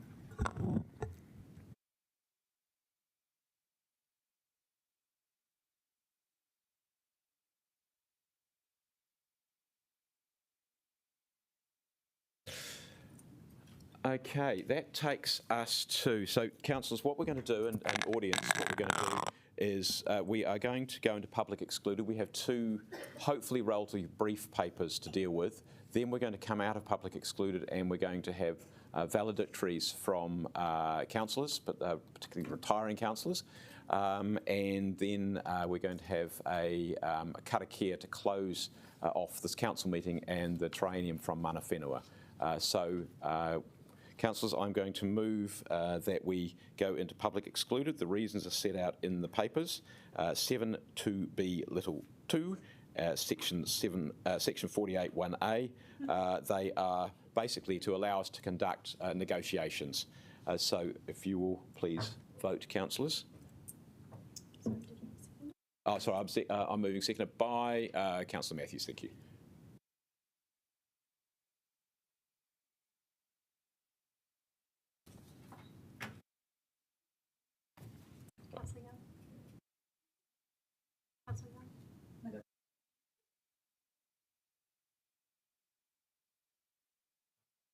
Okay. Nothing if not consistent. Okay, councillors. And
Councillors, we will get underway with the final piece of business for the triennium, and that is the time-honoured and important question of valedictory speeches. So this is an opportunity for departing councillors, those who we know are departing, to say a few words. If others end up departing, then we can say those words at a later stage, as appropriate. So I think what we're going to do, I will say a few words at the end. If any other councillors desperately feel the need to, we can do that. And Callum Lee's coming back to join us as well. Is that right? In about half an hour. Oh, about half an hour. Okay, cool. Right. Okay, so I think we have got Councillor Fitzsimons. Are you starting? Oh, Councillor Day. Okay, right.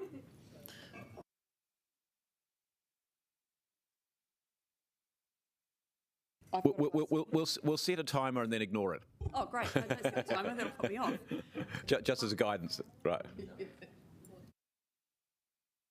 All right.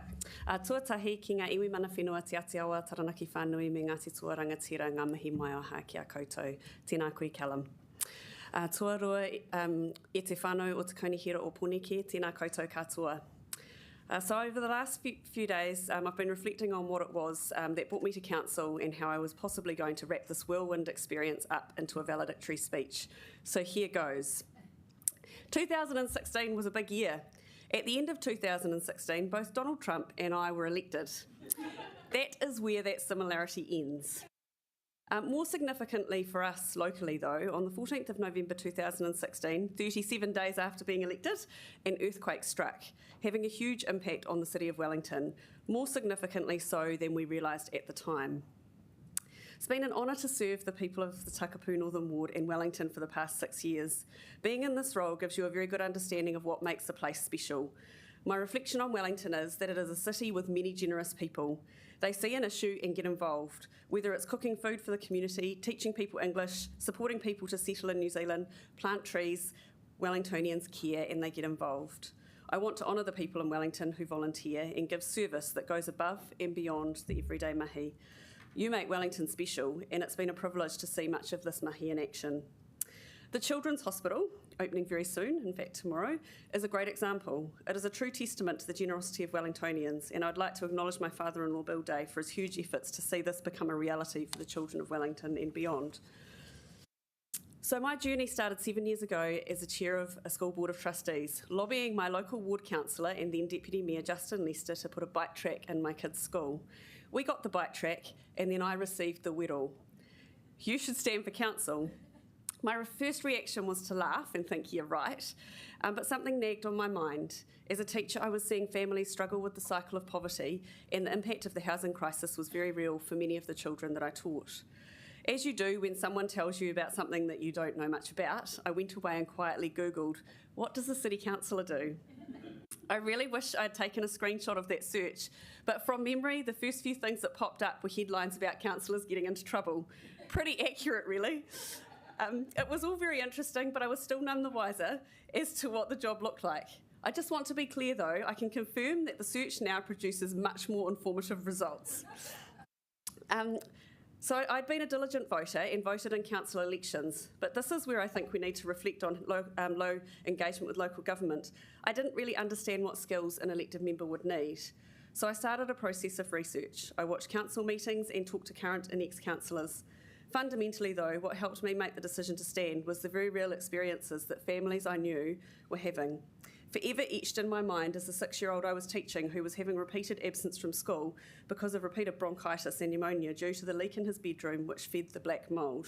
There were many more stories like this, but you get the idea. I wanted to be a voice at the table for children and people in our community who would never even contemplate participating in council at any level. Very soon after being elected, Justin advised me that I was the first Māori woman elected to Wellington City Council. It was so unbelievable to me that I made them check 3 times.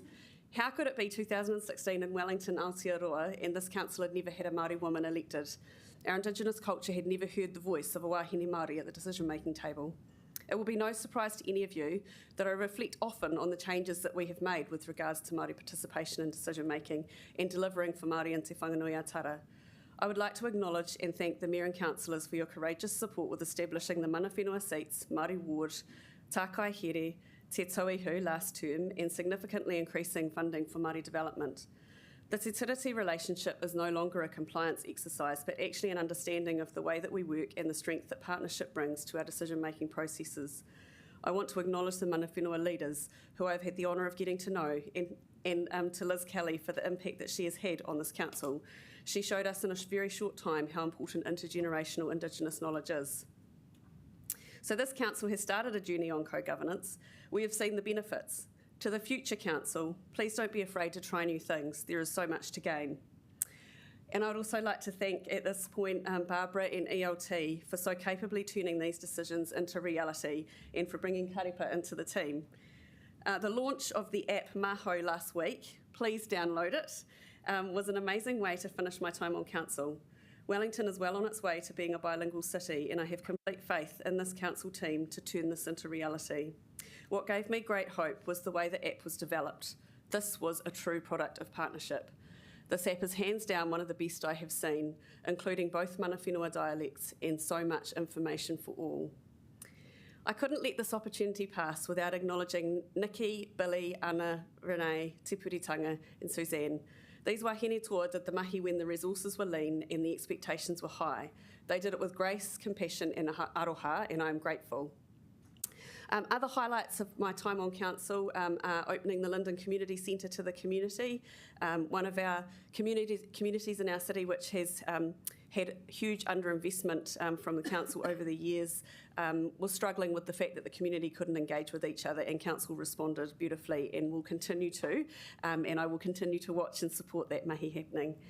The Children and Young People Strategy, the Youth Hub, the Frank Kitts Park Playground, which I'll continue to watch from the sidelines and eagerly hopefully see some diggers back in the ground. At this point, I'd like to acknowledge Justin Lester. Justin fits the true definition of a visionary leader. He has the ability to think big, but also the ability to work it through to successful delivery. Much of what we have congratulated ourselves on this term comes from Justin's vision and drive. Matariki, apartment conversions, ahotini, tākina, and the list goes on. This council responded and Justin led. The creation of the Māori Partnerships portfolio was Justin's idea. I know for a fact that without that step we would not have achieved the things that we have this term. I would also like to thank him for encouraging me to stand in the first place and then to take on the role of Deputy Mayor. Becoming Deputy Mayor in 2017 was a huge challenge and honour. I believe in servant leadership, and this role gave me the chance to experience that in a unique way. And I know that Deputy Mayor Free will understand what I mean by this, and I'd like to thank her for the way that she's navigated this role this term. There are many people to acknowledge, and this will be much more brief than I would like, but I'll try and do my best. The Mayor's office last training was a super amazing place to be. I'd like to thank Joseph, Waveney, Melissa, Hayden, Beth, Olivia, Lily, Anita, Shamanthi, Sahai, and Amy and Dave. I have so many special memories of the way that I was supported. And I want to give a special thanks to Amy, who knew exactly what I needed when and where, and has also become a very dear friend. To my fellow Takapū Northern Ward councillors, Peter, Malcolm and Jenny, from the Three Musketeers to buying a forest, to selling water tanks, to events at Wall Park, the creation of Waitohi, Waiora and Pukehuia. It's been fun. We've achieved a lot for the North, and I've appreciated having capable and kind councillors to work with in this ward. Mayor Foster, I want to thank you for your support and leadership with regards to Māori partnerships. I remember you sharing your experience of staying on a marae last triennium. I respect that you are open to learn and also to share your learning with others. To my Labour friends, Rebecca, Fleur and Terry, what a privilege it has been to learn with you. Terry, I remember first meeting you at Youth Council back in the day. Your passion for politics and improving the lives of others has always come through strong. Rebecca, your energy and intellect is something very special. Thank you for your friendship. Fleur, your get up and go is contagious. You are generous with your time and support of others. I love that your values and principles drive your leadership style. You're a true servant leader and take your role seriously. I remember first meeting you at Nico Cafe with baby Rosa when you were thinking about standing in the by-election. You make an amazing first impression on people, and uniquely you live up to it. There is absolutely no doubt that you understand the role of a councillor. Your dedication to your constituents is impressive. Thank you for sharing your huge brain and your reckons with me. You do things fast and efficiently, and I think I can now mostly keep up. And to answer your questions, yes, I do have the standing orders with me today. We didn't need them though, that was good. and I can print that document for you if you need me to. I think we have well and truly sussed the notice of motion process, and working with you has been an absolute honour, my friend. To the rest of my colleagues, both last term and this term, I thank you for your dedication to the City of Wellington. I know that you all care about the city and the people who live here. To Councillor Young, an excellent Deputy Chair. To Councillor Foon, a cheerleader for change. To Councillor Rush, the most unpredictable person I know, often good, I have to say. To Councillor Wolfe, your passion for our city could never be questioned. And to Councillor Calvert, a fierce advocate for my favourite Wellington pool. Councillor Condi, your passion for detail keeps us all on our toes. And I also here do want to thank Stu and my kids and my extended family for their support over the last few years, and to our village who have supported us with childcare, meals and just general moral support, particularly in the early days as our family adapted to a new, slightly chaotic routine. Local government is changing, and that is exciting. 2019 saw 11 women elected to council, a milestone that is worthy of celebration. We also had the Youthquake and had 2 very capable young people elected to council. Terry and Tam, you have at times faced unfair criticism, but your professionalism and capability has proved any naysayers wrong. I'm inspired by the leadership that is coming through and know that there are many young people inspired by you both. I also just want to finish here with some acknowledgements to Democracy Services, to the team that keeps council moving and does it so capably and quietly. Thank you so much for your professionalism and your support each week to us all and adapting to our unique styles. And finally, I will finish with some words shared by a kaumātua from Rangitane at the Local Government New Zealand conference. To those who can say it can't be done, don't stop those who are doing it. That can apply to many of the issues that we face as a city: the housing crisis, climate crisis and the infrastructure crisis. Kia kaha, mea haere tonu, we need brave leaders who can put their heads to the wind and stay strong. Kia kaha, kia maia, kia manua nui. Kia ora.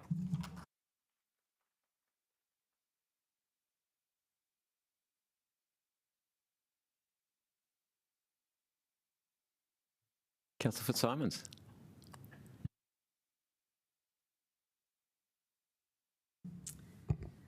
Ina iwi mana whenua o tēnei rohi, tēnā koutou. Being a City Councillor for the Paikawakawa Southern Ward in Wellington over the last 5 years has been a genuine privilege. In many ways, I'm shaped by my first experiences as a council candidate. During my first campaign, I met a couple who lived in council housing in Berhampore. The man was the volunteer gardener for the whole complex and had worked for City Works within council for most of his working life. They had suffered the traumatic loss of a granddaughter. The council was on the verge of evicting them because they had an unlawful pet cat. I visited their immaculate house, spoke to them extensively and ended up acting for them. We managed to hold off the Tenancy Tribunal hearing until after the by-election. I then had a coffee with the new Chief Operating Officer to talk about it. She immediately told me she was a cat person and she would sort it, and she did. Thank you, Barbara. It is this confident kindness that makes you the perfect fit to be our CEO. During the by-election, the council was also looking to forcibly close the Newtown Working Men's Bowling Club. It became quite the saga, and I think is a bit of a case study in the council needing to treat those using these spaces with genuine dignity and respect. The future of this remains unresolved, and I really hope that Laurie and the new council will ensure that this building is reutilised as the inclusive community space it can once again be. It hasn't all been smooth sailing. Soon after being elected, I contacted council about a tree that was causing some problems for a resident in Island Bay. A few months later, another resident got in touch, distressed about the removal of a beautiful tree in Island Bay. I dutifully raised their concern. Officers sent me a very respectful email, thanking me for the concern I raised about the removal of the tree and reminding me about my earlier request about the tree. I still go red at the thought of this.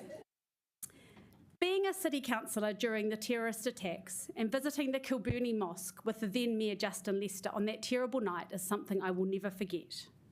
I am so proud of the response our city took. It was a very Wellington response.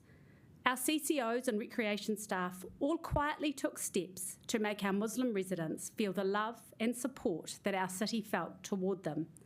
I want to acknowledge the role that Paul Andrews played in this. We organised free zoo and Zealandia passes, cable car rides, free swims, and the Basin Reserve quickly hosted a moving vigil with thousands of Wellingtonians grieving together. Like many other New Zealanders, I vowed on that night to do everything I could to reach out to Muslim New Zealanders, build relationships, break down barriers in the ways that individuals and families can. Without wanting to talk about the elephant in the room, I am incredibly proud that I seem very likely to be succeeded by a Muslim man who I know will help make Wellington a genuinely inclusive city where everyone can live safely. I constantly tell residents that they should have high expectations of their council and that change is possible. The advocacy by residents in Ōwhiro Bay is a good example. It was Eugene Doyle who noticed alarmingly high levels of E. coli in the water, uncovered flaws in the wave warning systems, and with the Residents Association, demanded better. The beach grading only happened after we ran a community campaign. Eugene, Sue, Ian, Mo, Ali and Angela, you have done so much for residents. Your commitment and energy is inspiring, and it has been such a privilege to work with you all. The work that we did to end sexual violence in my first term is something I maintain is critical. We got a commitment to end sexual violence in Wellington in that long-term plan and tripled the funding to agencies charged with prevention of sexual harm, but there is so much more to do. Justin Lester's moving speech about toxic masculinity in Civic Square and his willingness to fund the Take 10 bus when the rules said we couldn't is true leadership. I am hopeful that the Pōneke promise will keep working on prevention of violence and sexual harm because our city will never be safe and livable if we don't. I have full confidence in your work on this, Sahai. I'm proud of the decisions that this council has made. We have invested record levels in water infrastructure, taken meaningful steps to uphold Te Tiriti o Waitangi, established a Rainbow Advisory Group, and tried to turn our declaration of a climate and ecological emergency into meaningful action on housing and transport. Please excuse the self-indulgence, but I do want to take the opportunity to leave some thoughts with you about democracy in this council before some specific acknowledgements. It's become clear to me that local government has failed in the last 30 years. Local government has not enabled enough houses to be built, failed to invest in water infrastructure, and has not taken the impact of climate change seriously enough. This has to change. I think government reform and amalgamation is part of the solution. I also want to talk about the importance of this council embracing democracy. I want to preface this by saying this is not about any one person or group and hasn't only existed in the last few years. But we are not company directors. We are not a rubber stamp. We are not elected to defend the council to the public, but to represent and defend those who elected us to this table. As a lawyer, the way I think of it is that it is residents who I take my instructions from. If being advocates for the community puts us at odds with management or even with colleagues, this is not a sign of dysfunction or disloyalty, but genuine democracy in action. With the utmost respect, I ask the executive team to remember, however annoying we may seem in the moment, in fact, especially during those times, we are, for all our flaws, democratic representatives, charged with doing the best for the community that put us here. After all, every minute we spend here, in whatever capacity, is in their name. We are just passing through. It is their council, not ours. We cannot allow a culture where the most valued councillor is the most compliant one. Here's what I think the community wants when they say they want a more unified council. They aren't demanding compliance or unanimity. They actually want us to debate issues that matter to them because they know robust democratic debate produces the best outcomes. But they don't want us just to debate. They want us to decide, execute, implement, and move on. I want to end with some acknowledgements. I want to acknowledge you, your worship, the Mayor, Andy Foster. I have come to enjoy working with you, and I will always remember the time you stood up for the transgender community by lighting up the Michael Fowler Centre. It was a symbolic gesture that speaks well of you. I have now forgiven you for your 87 amendments to the previous LTP when I was heavily pregnant. I also want to acknowledge Deputy Mayor Sarah Free, who I have found to be a pragmatic and kind person. Fellow councillors, I want to acknowledge you all too. An unseen aspect of local government is working across political boundaries. I am proud to say I have worked with each one of you on some issue or other, whether it's Kandala Pool, Diane, parking time limits, Simon, a district plan, Sean, or on city safety, Iona. I know we've had our ups and downs, but you are a hard-working and diligent bunch. Elections are stressful. Look after yourselves and each other. A few special mentions to my close and Labour mates, Jill Day, Rebecca Matthews and Terry O'Neill. Terry, you have translated young person speak to me, for me. You've looked after my kids with lollies at many council events and been a reliable and articulate progressive voice. Rebecca has been teaching me about politics since I was 20. And your leadership at this council has genuinely ensured we've made decisions which are much more representative of Wellington's population of renters. Meeting Jill has been a fantastic friendship that I will cherish for many years. You are a woman of strength and dignity. More than anyone, you will leave a legacy and a mark on this council. Māori and mana whenua in Wellington are better placed to reach their goals because of you. I am proud that one of my baby girl's favourite games is to pretend to be you. To Laurie Foon, we've worked so well together. You are genuinely the nicest person on this council. You have no ego, which is so weird for a politician. And you really focus on actual outcomes. I've learned a lot from you about waste and poo, and I'm proudly voting for you. To Nicola, I didn't expect to be your friend, but for a Tory, you are a lot of fun. You are an old school councillor who advocates for anyone in your ward, whether they voted for you or not, and I really respect that. To Tamitha, you are a young woman who inspires young people in such a meaningful way. You bring out something in young people that we should bottle because the world needs it. To Jenny, I was suspicious of you when I first met you. How would a person with a PhD in accounting and someone who gently opposed the living wage and me, a stroppy trade unionist, possibly get on? I'm so pleased I was wrong. I love how your brain works. I also want to acknowledge Barbara and ELT. It is not easy always working with us, and I appreciate that. There are, of course, a few staff who I've got to get to know a bit better. Kevin at the front desk is an excellent ambassador for this council, and I have enjoyed Warren's hot takes on politics and the issues of the day. I have found working with Jenny Rains and Mark Farrer to be rewarding and straightforward. They are two officers who know this place inside out and manage that careful balance about supporting but not dictating council decisions. I have enjoyed working with Richard McLean. He is my go-to when I have really embarrassing questions I should know, and his patience and good humour has helped me see the lighter side of this role. I want to acknowledge Karen Fifield at the Zoo. Karen is a dynamic and genuinely strategic leader, and I have learned so much from her. We are so very well supported by Jen and the DEM services team, our policy team, our pool staff, our recreation staff, our library staff, our lovely cleaners, and so many more. Finally, I also have a lovely bunch of friends and colleagues who have supported me with wisdom and pastoral care. I want to thank Kylie and Tim Cox, Beth and Kyle Houston, Sam Huggard, Fran Renton, Elizabeth Cox, Nevada Lee Maru, Jackson Lacey, Colin Feslier, Grant Robertson, Phil Quinn, Hayden Munro, Reid Fleming, Paul Tolich, Alka Ahirio, Paul Eagle, Darren Ponter, Justin Lester, Hayden Wilson, and Linda Clark. You have helped me in specific and special ways.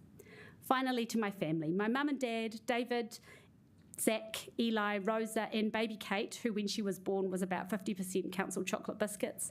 Thank you so much for putting up with me being on the phone a lot at community events and for your grounding love. For those who return after the election, my very best wishes to you, as well as whoever your new colleagues turn out to be. Stay kind, everyone.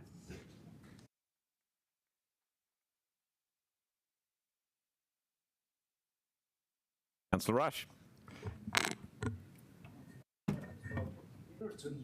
Multiple pieces of paper. This is on, yes. Okay. Ena mana, ena reo rau rangatira ma o ke hoi hoki o te Kaunihera o Pōneke. Tēnā rau atu, katoa katoa. Te mea tūtahi, ki te mihi o ki te mana whenua o tēnei rohi, nā te toa, rangatira, te ati awa, taranaki whanui. Ko toa katoa, tina koto. Ka huri aku mihi ki rātou mā, rātou ki tua o te ari. Haere atu rā. That last bit I like, that's acknowledging those who are behind the veil. Well, when one of the residents in Rosie said, put your hand up and stand for the council, I kind of figured this is my opportunity to give something back. I certainly had no preconceptions or agenda. I simply wanted to do my bit and give something back. And I also wanted to get outside of my comfortable echo chamber of energy lawyers and rugby mates and start listening to other people with different views. Well, I couldn't have gone to such a more diverse group of people. So it's been a real journey for me, a journey, as my wife said, of learning, of respecting, of understanding other people's perspectives. Councillor Day mentioned my unpredictability, and I have always tried to shake off the centre-right Pākehā male image, and I've always tried very hard to understand issues as they arise from the perspectives from all of you, research, look at the evidence, and sometimes decisions get made that sit more comfortably in another part of the political spectrum. At our first council meeting, Councillor Young pulled me aside and said, "You're sitting over here with me." And I thought, "Oh, it's very nice of you." And I had a look, and next to me was Councillor Calvert and Councillor Wolfe, and Councillor Sparrow was there as well. And I thought, wow, they really do line up on the left and the right side. And then I looked across, and I saw these beautiful women, mothers, passionate Wellingtonians, and I thought, these guys look a lot more fun. And I thought right then and there, I thought there's something wrong with this picture, and I started judging you not on your political views, but on who you were. And when we allocated portfolios, I thought to myself, you know what I'm going to do? I'm going to try and work with Councillor Pannett. And I said to the Mayor, can you please put Iona in charge of some sort of portfolio where we can show Wellingtonians that we can work together.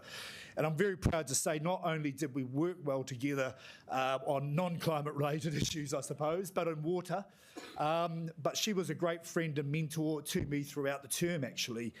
Gave me lots of advice and support when I had treatment. So that was the start of the journey. But do you remember those first few meetings, though, where the CFO at the time, Andy Matthews, one meeting after the other? We've got no money. It's much worse than we thought. We don't know what we're going to do. And the Civic Square was just a big black hole of mystery where ratepayer money could just be thrown into. The library was locked up, and we simply had no plans. And, of course, then COVID hit. Well, I was so proud to be part of the Wellington City Council that was part of the response to COVID. The best pandemic recovery plan was put together by Barbara and the staff. We were the first metropolitan council to take the pay cuts, and there was a lot of solidarity, I thought, that went into all those meetings that we started doing on Zoom. We got a lot done. And it was a bit Stockholm syndrome, I suppose, but I started to actually really bond with you guys. And I started thinking, you know, as Councillor Fitzsimon says, hey, we're a diverse group of people. We're supposed to be arguing, and we sometimes make it pretty entertaining. Yours truly in particular, I suppose.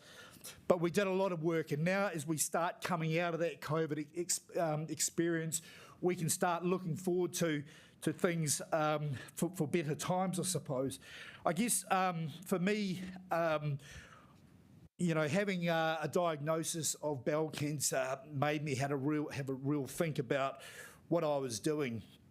And as much as this playful, boyish chap that turns up seems to be, you know, always joking, I actually just got to a point where I thought, I don't think I'm really enjoying this. And when you're not enjoying something, you've got to be ruthless because it affects your family. And when I spoke to a group of my closest friends and my dad and said, what do you think I should do? Each and every one of them said, Sean, you need to get out of it. And when I was in my 5th week of chemotherapy and was chatting with one of my old university mates, having had 5 weeks away, and she said, it's the old Sean's back. And I realised, yeah, I'd lost that fun sort of guy that my wife married. So for me, it's I don't know where and when I'm going to do what I'm going to do next, but it's going to be fun. And yeah, I guess I do need to thank my wife and my little kids.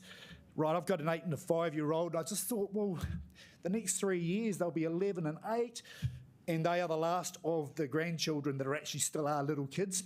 So, and everyone's telling me they'll be grown up before you know it. And so I think my focus needs to go back onto being that role model, being that parent, being that fun spouse that my wife married. I suppose I will say a few thank yous for officers.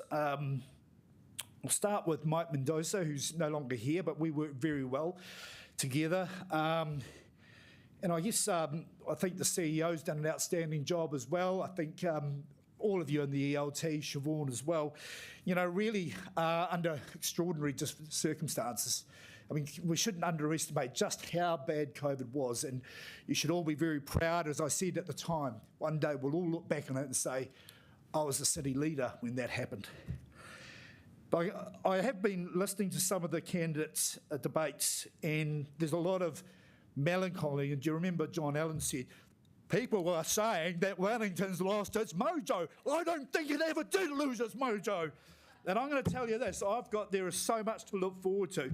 We have left the city in a better place. There is a plan for the Civic Square. The library is funded with a plan. We've got the model reservoir, which is going to open in about a month's time. We've heard today about Takina. That's going to be, WOW is back, and WOW's back for 5 years. We've got the Ramfully Shield. The Phoenix are back. Ed Sheeran's back. Fluoride is back. I tell you, Wellington is fabulous, it's flamboyant, it's colourful, it's dashing, it's everything that this council is as well and more. It's absolutely and positively Wellington. Over and out.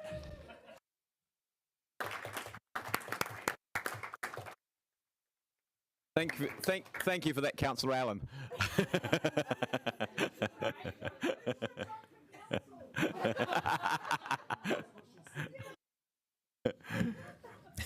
Simon, Councillor Wolf.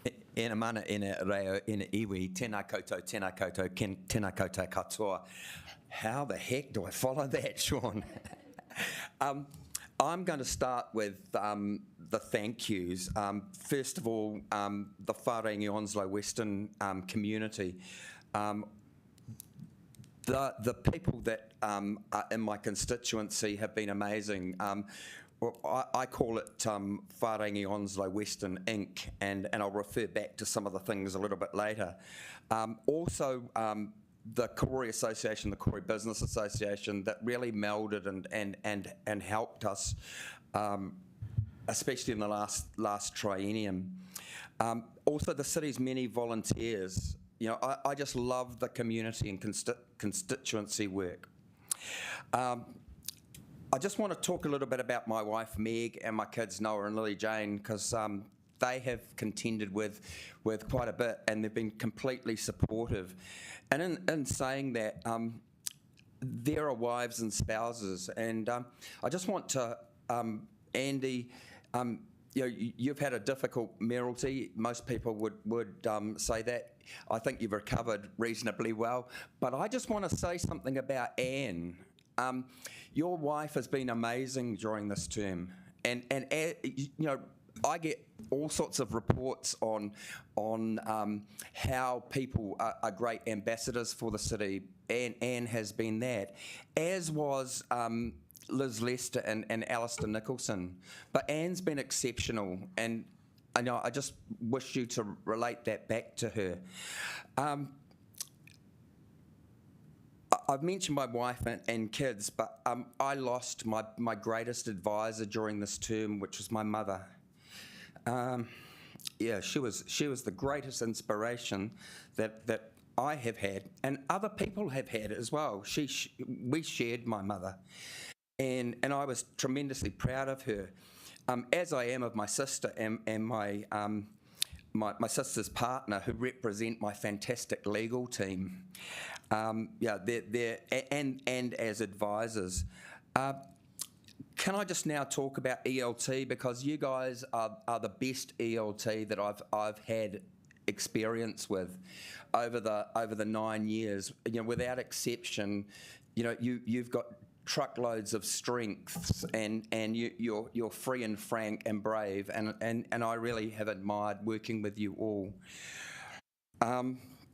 There are some other people that I really need to acknowledge. The late Brian Hanna.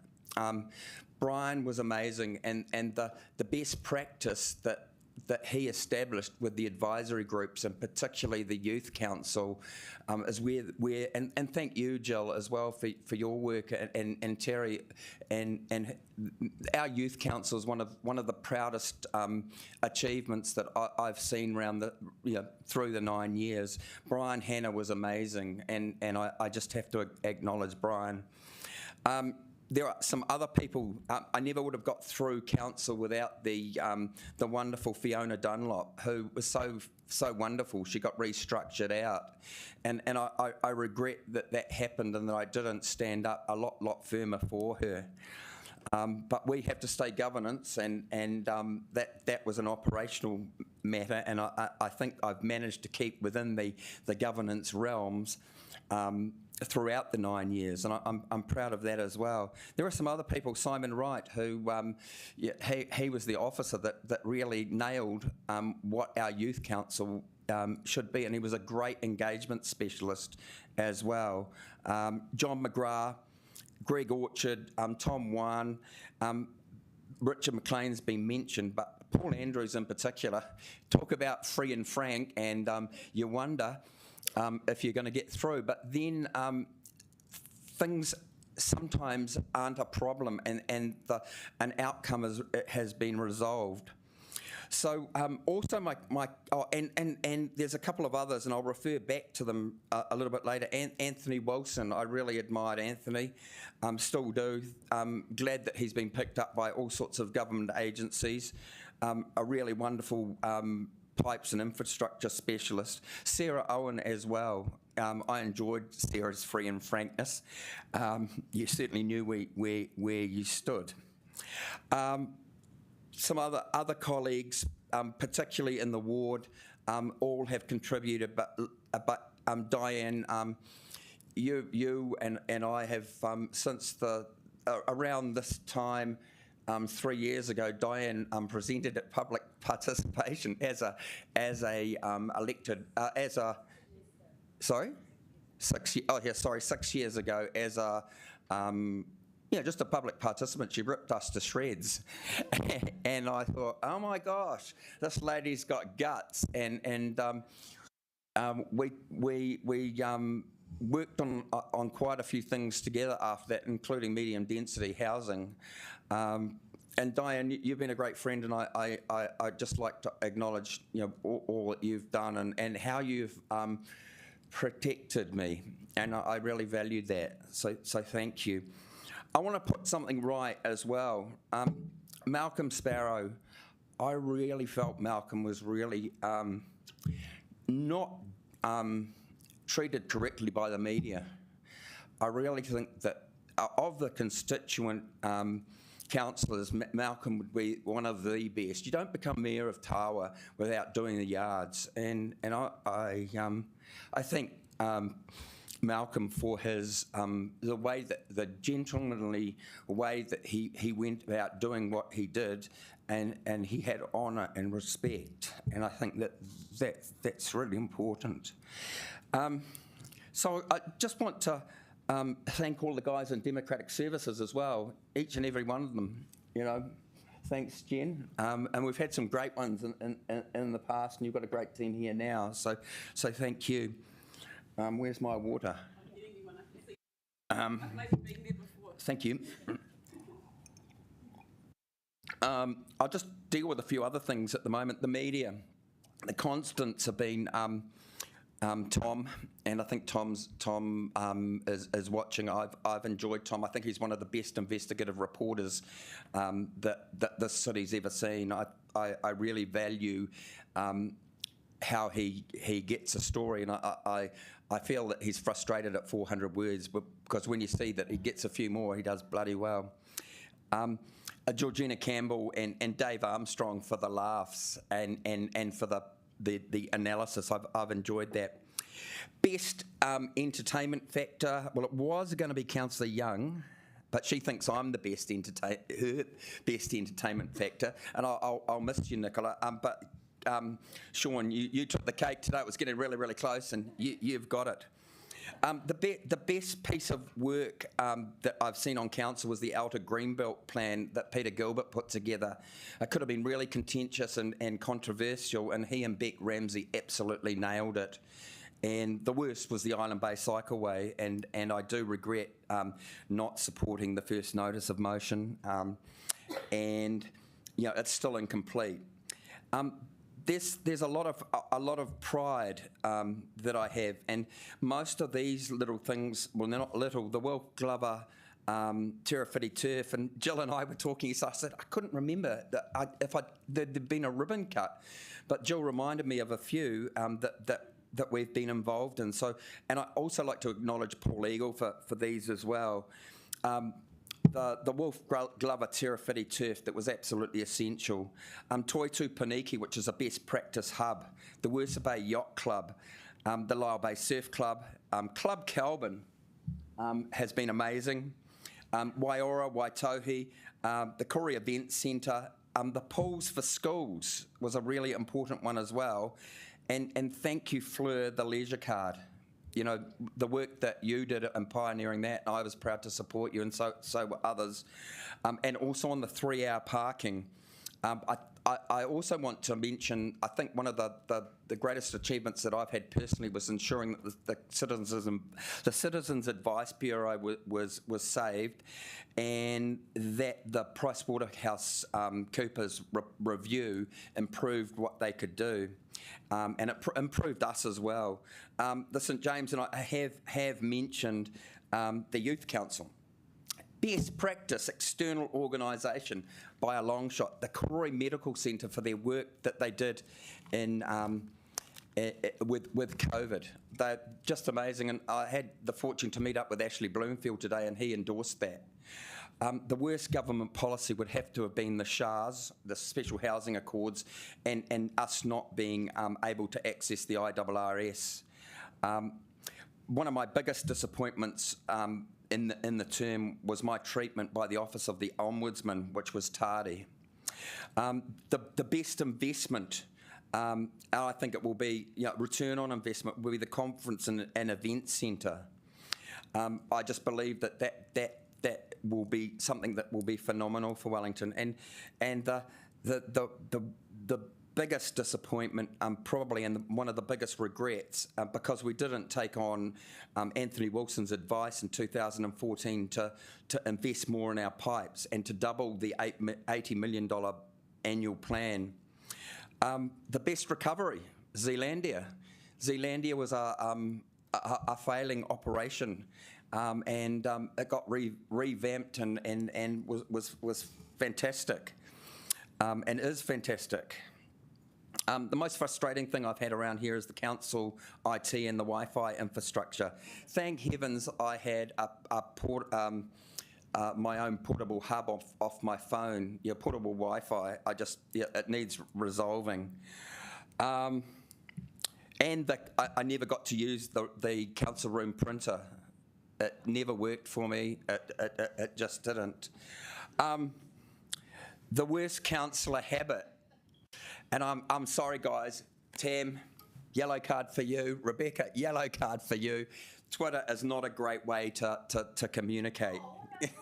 Oh, yeah, Sean. Yeah, okay. Okay. I think in moving forward, what we need to do is prioritise our economy. Without business growth and profit, it will be difficult to sustain our climate change mitigations. our focus on environmental, ecological and adventure tourism. Wellington's wonderful scenery and biodiversity are second to none, and we should not take that for granted.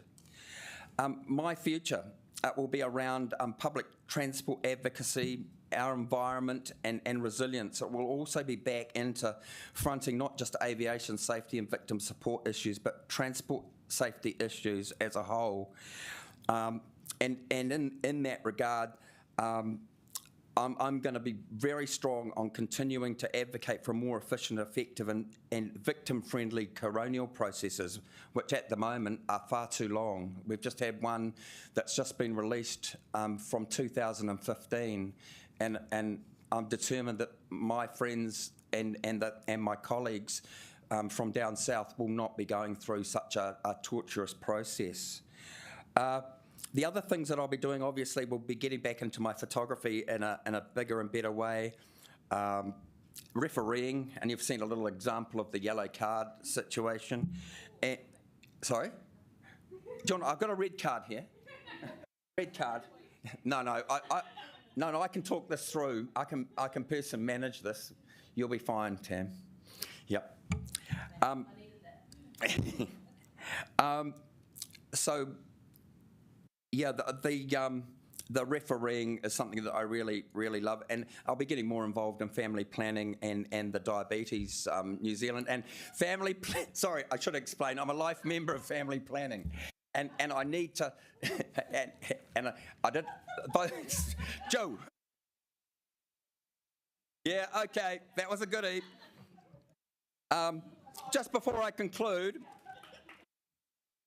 That be your little piece of paper that went round.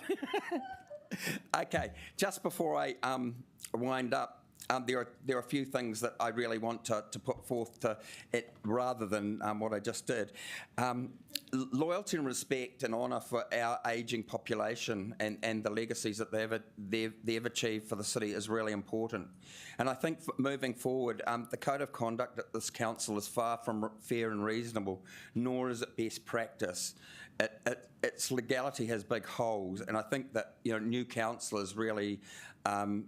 That's something that's important not just for new councillors but existing councillors, and that new councillors learn the ropes before diving in. I didn't do that, like I dived in.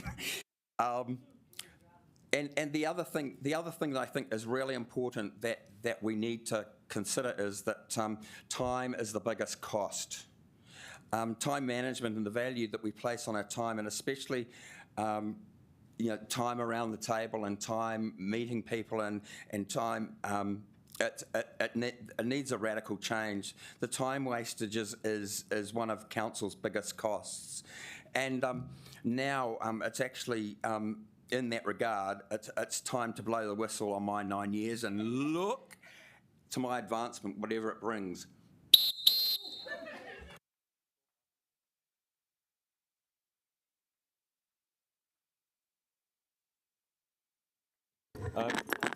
Councillors, look, I'm just going to say a few brief words to say thank you to the four departing councillors, and just reflect on one or two things you've said there. Jill, can I start off with you and just say I just wanted to thank you for the work that you've done, particularly the excellent, calm, considered way that you have been a chair and that part of the leadership of our council. I can reflect back on some of you mentioned in your speech your advocacy around the housing and where you started there, but I can remember some of your advocacy particularly for the folk of Lyndon, the community services there, just trying to build community there and look after housing there. So I really wanted to thank you for that, and I think it's a really genuine way in which you've done all that. But particularly, I think, as we've been going through the election campaign, I've reflected this to you already, that when people ask about questions about mana whenua and the mana whenua relationships, I always start by saying I really want to give a lot of praise to your leadership for the work that you've done. And I think Fleur, you mentioned that Jill has made a lasting a lasting mark on this council, and I think the transformation that we've had over the last 4 years, the last 3 years in particular, in terms of our mana whenua relationships have been nothing short of extraordinary, and I think, I see the nods at the back there, and I think you can take great credit for that, so I just wanted to say thank you for all of that. Fleur, formidable person around the council table with an incisive intellect, and you know, you mentioned ups and downs. We've certainly had ups and downs as we've gone through this journey. But I really wanted to say, you know, and I've reflected on this as being a game of two halves, using the footballing parlance there, Simon. But you know, a tough first half, but the second half has been really good, and we've really got some great mahi done. And I want to thank you particularly for two things. One is one reflection and one thanks there. I really appreciate your support around the housing work. In fact, both you and Jill, the work that we were doing with government, and I think that puts us in a much better place to look after those people who are at the bottom end of the heap, and to make sure that we have going forward a really good, strong social housing portfolio to look after people. And those were courageous decisions, and not decisions that come probably easily from a political perspective. So I really want to salute you for the courage you've shown there. And I just want to say, and you reflected on that piece of work that we did to light up our lives, and I thought that was, you know, and with Terry as well, I think that was a really beautiful way of us standing beside and behind some of our community who felt unsafe at that time. And that, to me, is part of that ethos of us being an inclusive society. I mean, you mentioned the response to the mosque attacks and the way we stood behind our Islamic community. Those things are really precious, and there are so many. We have a really diverse community, and it is really great to stand behind people and say, we are all together in this, and we're standing behind you and beside you. So thank you for your part in that, and many other things that you have been part of too. Sean, you know, it's over too quickly in many ways for you. I've really enjoyed having you around the council table. Really appreciated your support and your collegiality. The sense of fun that you brought. It's the sense of a bit of mischief at times. Unpredictability, yes, definitely. I never quite knew sometimes where you're coming from on some things, but that's cool. And for always giving something a go. And I think, you know, even, you know, trying at the start there with your reo, and I think, you know, ka pai for doing that. I think that was really great. And thank you for taking our collective advice, for taking time out to deal with cancer, and so great that you've come through that and come through strong, and that's great. And I salute you for taking the decision that you've made, obviously, with your family, to say, nope, I'm going to go and do something else. Don't spend too much time being a watchdog. But because there are plenty of other things to do. But can I also say just thank you for your work you've done in the infrastructure area, you know, for being part with, particularly with Jenny as well, of the mayoral task force, and so I really appreciate that, and all the hard mahi that you put in there, and the passion that you've had, and the way in which actually you've supported too our team out in Wellington Water, because they took a bit of a beating at times, and so I really appreciated the way that you've stood up for them. And Simon, look, I really want to say, you know, I've shared time with you as an Onslow Western Ward councillor as well, Wharengi Onslow Western Ward councillor, and I really want to thank you for your friendship, the work that you've done in the community. You are a man with passion for the community, and a man with passion for the city. You can see that in your photography and the way in which you share that among us. And I just want to wish you all the very best for the, you know, you've obviously put your hand up for a different council now. I would want to wish you all the very best for that, and you know, hopefully if that comes through and you can do that watchdog work on public transport from inside rather from outside. So all the best with that. And thanks too for your refereeing there. I've been on a number of football pitches where Simon has been the referee. He has not sent me off. He hasn't even yellow carded me yet, except only in fun. I think you did yellow card me once before we'd even started the game. It would be page 1.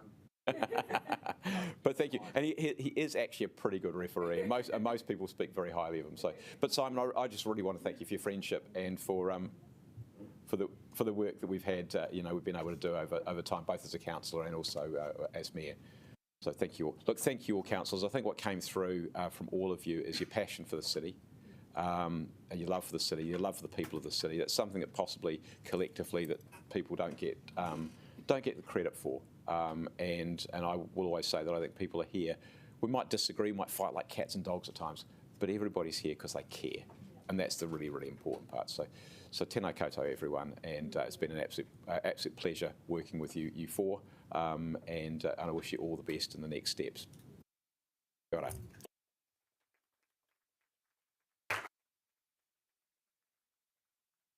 And look, now what I'm going to do now, we've got we are now at the final stage of the hui, and I'd like to invite all our mana whenua guests to come to the table, and I'm going to leave it over to you to conclude our. Just need to. Oh, I've got to move the motion. Oh, dang! No, hang on. Okay, we've actually got to move the motion. We receive the information, being the speeches which we've heard. So I'll move that, seconded by the Deputy Mayor. Okay, I'll put that. Thank you. We're just voting to receive the information that we've received from the valedictories. There we go. Right.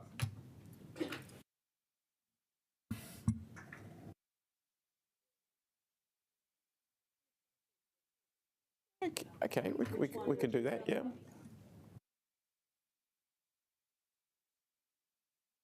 We'll freewheel this a little bit, Councillor Finn. Yep, right. So,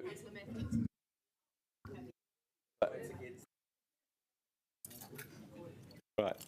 Well, haere mai. Tēnā koe, tēnā koutou katoa. Right, over to you, Callum. Yeah, whatever suits you. Kei ngā manua titi, kei ngā manua piharau. E kapa nei ki te whakatere i te toto o te hapori i tēnā koutou. Tēnei te mihi, he rere kauana i runga i ngā kaupapa maha. E kawea mai e koutou i ngā tau pahuri tata. He māngai tēnei o tētahi o ngā iwi o te whenua nei. Tūwhakiti nei ki te tuku mihi. He mihi anō ki a rātou kua hinga ki te pō, ki tō te arai. E ngā mate haere atu rā. Nō reira rātou te ngā mate ki a rātou tātou te ongora ki a tātou. I'll just take a few minutes to express our appreciation, gratitude and acknowledgement of your work. For those of you I haven't met, my name's Callum Kātane. I'm the chair of Te Rūnanga o Toa Rangatira. I've very much enjoyed engaging with many of you over the last a couple of years. I haven't been the chair for too long, about a year and a half. Firstly, of course, I'd like to acknowledge Mayor Foster and Deputy Mayor Free. Thank you for your engagement with us and your encouragement of the work that we've been sharing, and for all of you who have been pushing along your many kaupapa to strengthen Te Ao Māori in the Wellington area. I'm thinking of obviously the committee chairs for mana whenua, the tauihu strategy, tūpiki ora, and the takai here. Your work to support Matariki as the first holiday, and just the week before last, the Māori Language Week and the celebration of the petition that was taken to Parliament. All of these were wonderful occasions, wonderful kaupapa, and they have benefited the whole community, I'm sure. We've obviously got a long way to go, but we appreciate being engaged here. We think, as mana whenua, we have a lot to contribute to the discussions in the health of the wider community, from the point of view of things such as the housing, the health of those of us, for instance, who don't have houses, the environment, and all those sorts of issues that affect all of the people of the Wellington area. I just asked Helmut to bring along if you haven't seen it, at the last meeting that we had, Mayor Foster presented this hoi. There are 3 of these, and it's the partner of the one on the wall there. So it's a symbol of our working together. It's a paddle for a waka, and the purpose of this is to move the waka forward. This is a symbol of us working together to move our waka forward. I won't speak for too long. I'd like to acknowledge the people who will not be standing again, but particularly I'd like to mention our friend, Jill, te mare kura no tūwharitoa. He nui te mihi aroha ki a koe i roti te ngākau, e rere kauana ki a koe, me au mahi, au kaha ki te whawhai, ki te kōkiri i te ao Māori me te matauranga Māori. Tēnā koe te mare kura. Koutou katoa, tēnei te mihi. Kia kaha, kia manawa nui i runga i ngā kaupapa maha o te rohe nei. Tēnā koutou, tēnā koutou, tēnā koutou katoa. Mauaira, e tauri e marae ma te pono me. Just one final point before I pass over to Kura. One thing I learned from Kelvin Davis, he said that if you're the 1 in 1,000 Māori that hasn't been gifted with a silver voice, always step away from the mic when you're singing right to tautoko. Kia ora.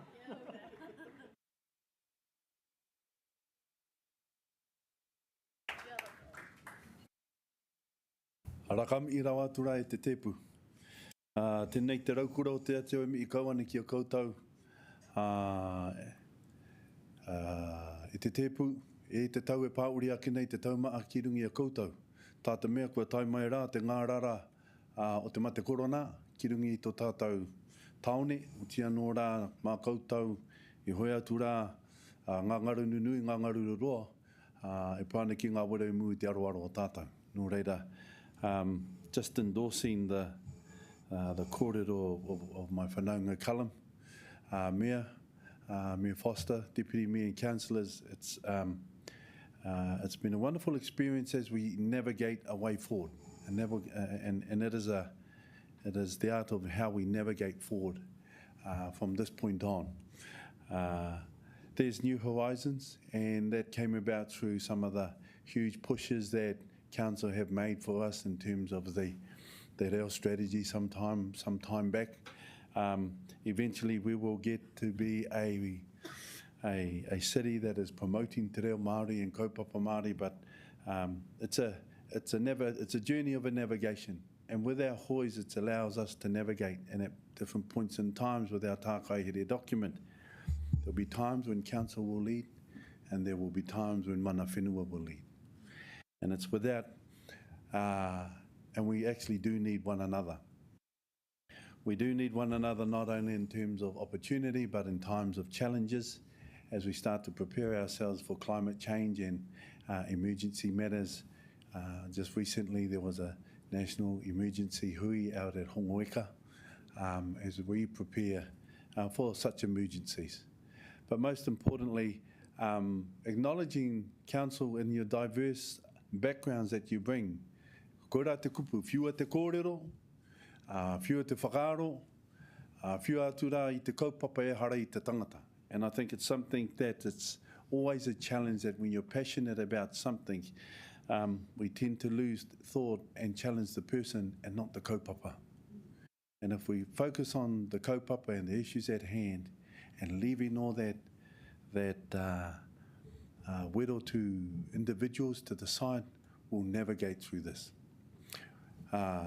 We're good at that because we have widows amongst our own marae, amongst our own whānau, how we get to navigate it, but end up coming out with a positive resolution. And it showed with the settlement of Te Kaho Te Raukura and some of the challenges that we have been facing. But I'd like to acknowledge those outgoing councillors for the contribution that you have made to your city, to our city, and making it a better place. And to all those that are restanding, wish you all well in this up and coming election. It's exciting to watch, and particularly, I say exciting to watch to see so many Māori standing right throughout the country. That's exciting. And the challenge I leave at this table before Callum and I close it with the karakia is the Council ready for the Kohanga Reo Nation? I say Kohanga Reo Nation. Last year, our Kohanga Reo turned 40 years old, and there's a whole cavalry coming behind, and some of them are sitting now at the table of decision makings for their iwi, for their job, and there's one actually in Parliament with the likes of Kaunihera, who is a Kohanga Reo graduate. They're coming hard and fast, and they're proud of their identity, and we have merely held the line for them because eventually they're going to run right over us because of their pride, their identity, their culture, and their mana for their marae and the mana for who they are. No reira, in saying that, mihi rau atu rā ki a koe e te uri o wharerangi. Mihi rau atu rā ki a koe ki tō mātou whanaunga rā te rauparaha e noho ana kei rote I te rua. Tēnei te tangata huru nāna I tiki mai whakawhiti tara. Mihi rau atu rā ki a koe me tō iwi. Me tō iwi manakiti atu rā ki a ku whanaunga, kia matau, kia tatau. O tia nōra e te tuahine, a hara mai anei he tētihi taonga mou. Mai tatau, mai Ngāti Toa, mai Taranaki whānui tēnei kāmihi, nau mai hara mai. Tama ki te kura horihia.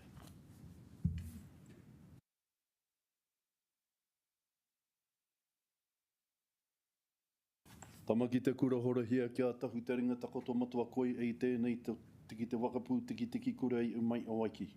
Koi te mauri ka tupura koe I tā uiti kārau ui koe I tā uiti kārau mato koe I tā uiti. Wakarui waka iri rā ki te toa ki te koe ki te tātua a rongorongo.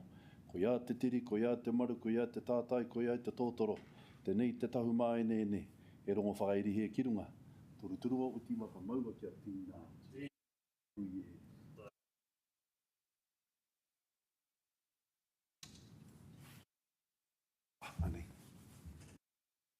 In doing so, I'd like to invite my whanaunga and I to close the final chapter of your journey, and we look forward to the next chapter.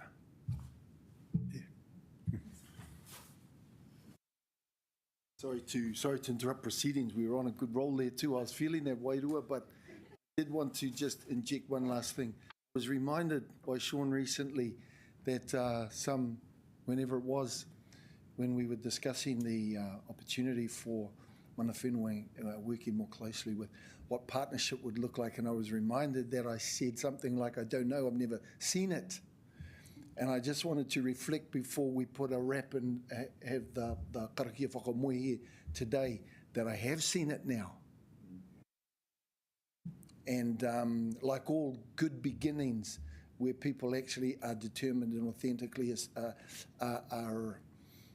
are sincerely wanting to work together to make something better, that's what I've seen. And I wanted to acknowledge the wisdom and courage of this council who've led our whole nation in the quality and extent of that endeavour. And if I could just say one last reflection in that regard, we had an extraordinary set of circumstances that afflicted our community not far from here in the not too far distant past. And it was a timely reminder to our whole nation that civil institutions and our civil society are a fiction that only get flesh through the consent of the governed. And when enough people withdraw their consent, then that's what it looks like. And that the great gift that is ours as a nation of people who believe in the institutions and the values that are ours is that it creates an opportunity for our community to get collective decision making done in a trusted environment. And clearly a lot of our people lost that trust and confidence. And what did we do? What happened, whānau? Well, just to remind everyone, the central government did their usual top-down thing, and how'd that work? Right? And then, so then the local community leaned in, and okay, we're a little bit better, but still, all right. And then we actually, as a group of partners across, with our wise Taranaki whānau there, exerting their influence in mana, and we progressively were able to work together to not only deal with that problem, to deal with the complexity of the pandemic and the vaccinations, never seen before. So again, I want to acknowledge you for your leadership, your wisdom, your courage in being to the fore and working together with us and beginning to build a partnership. So kia ora to you, Mayor, leaders, and all of you. Kia ora no tātou. Kia ora. Unuhia, ko te pau mua, ko te pau roto, ko te pau whakauruhanga atu ki te tonga. Te manu haerangi te tāui karoko kiri ki te mate hoke ki te ora. Ki mihi ia whanno, hara mai te toki, haumi e hui e tāi ki. Wakamoi tai, wakamoi ia, wakamoi tēnei matuiwi, wakamoi tēnei kai Kaunihera. Koi te pū iuta, koi te wau iuta, koi te tāmori iuta. Tenei te au wa te kawariki. Tenei te hau kariri, tenei te hau kanguha, tenei te hau ka taumai. Tenei te hau ka mahaki mai, tenei te hau ka marire mai, tenei te hau ka mahaki mai. Mahaki ki te rangi, mahaki ki te moana, mahaki ki te whenua, mahaki ki ngā tangata katoa. Kia tau wai te aiotanga, te aionuku, te aiorangi. E rongo whakairi he kirunga, turu o uti waka maua kia tīnā. Tīnā. Uie. Tai. Kato. It's now nice and calm. Now you can go out there, have a drink and enjoy your time. Kia ora tātou. Kia ora.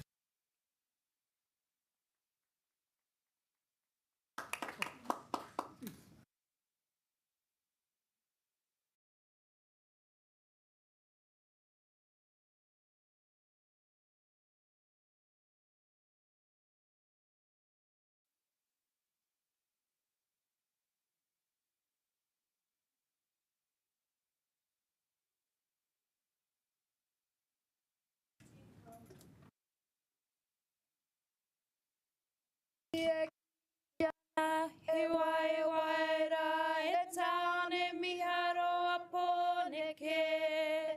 Ka runga no atu, ka runga I te runga he taone miharo a Pōneke. Te upoko, te ika maui, ka ranga e koro e hi au e. Te ahua reka me te tau.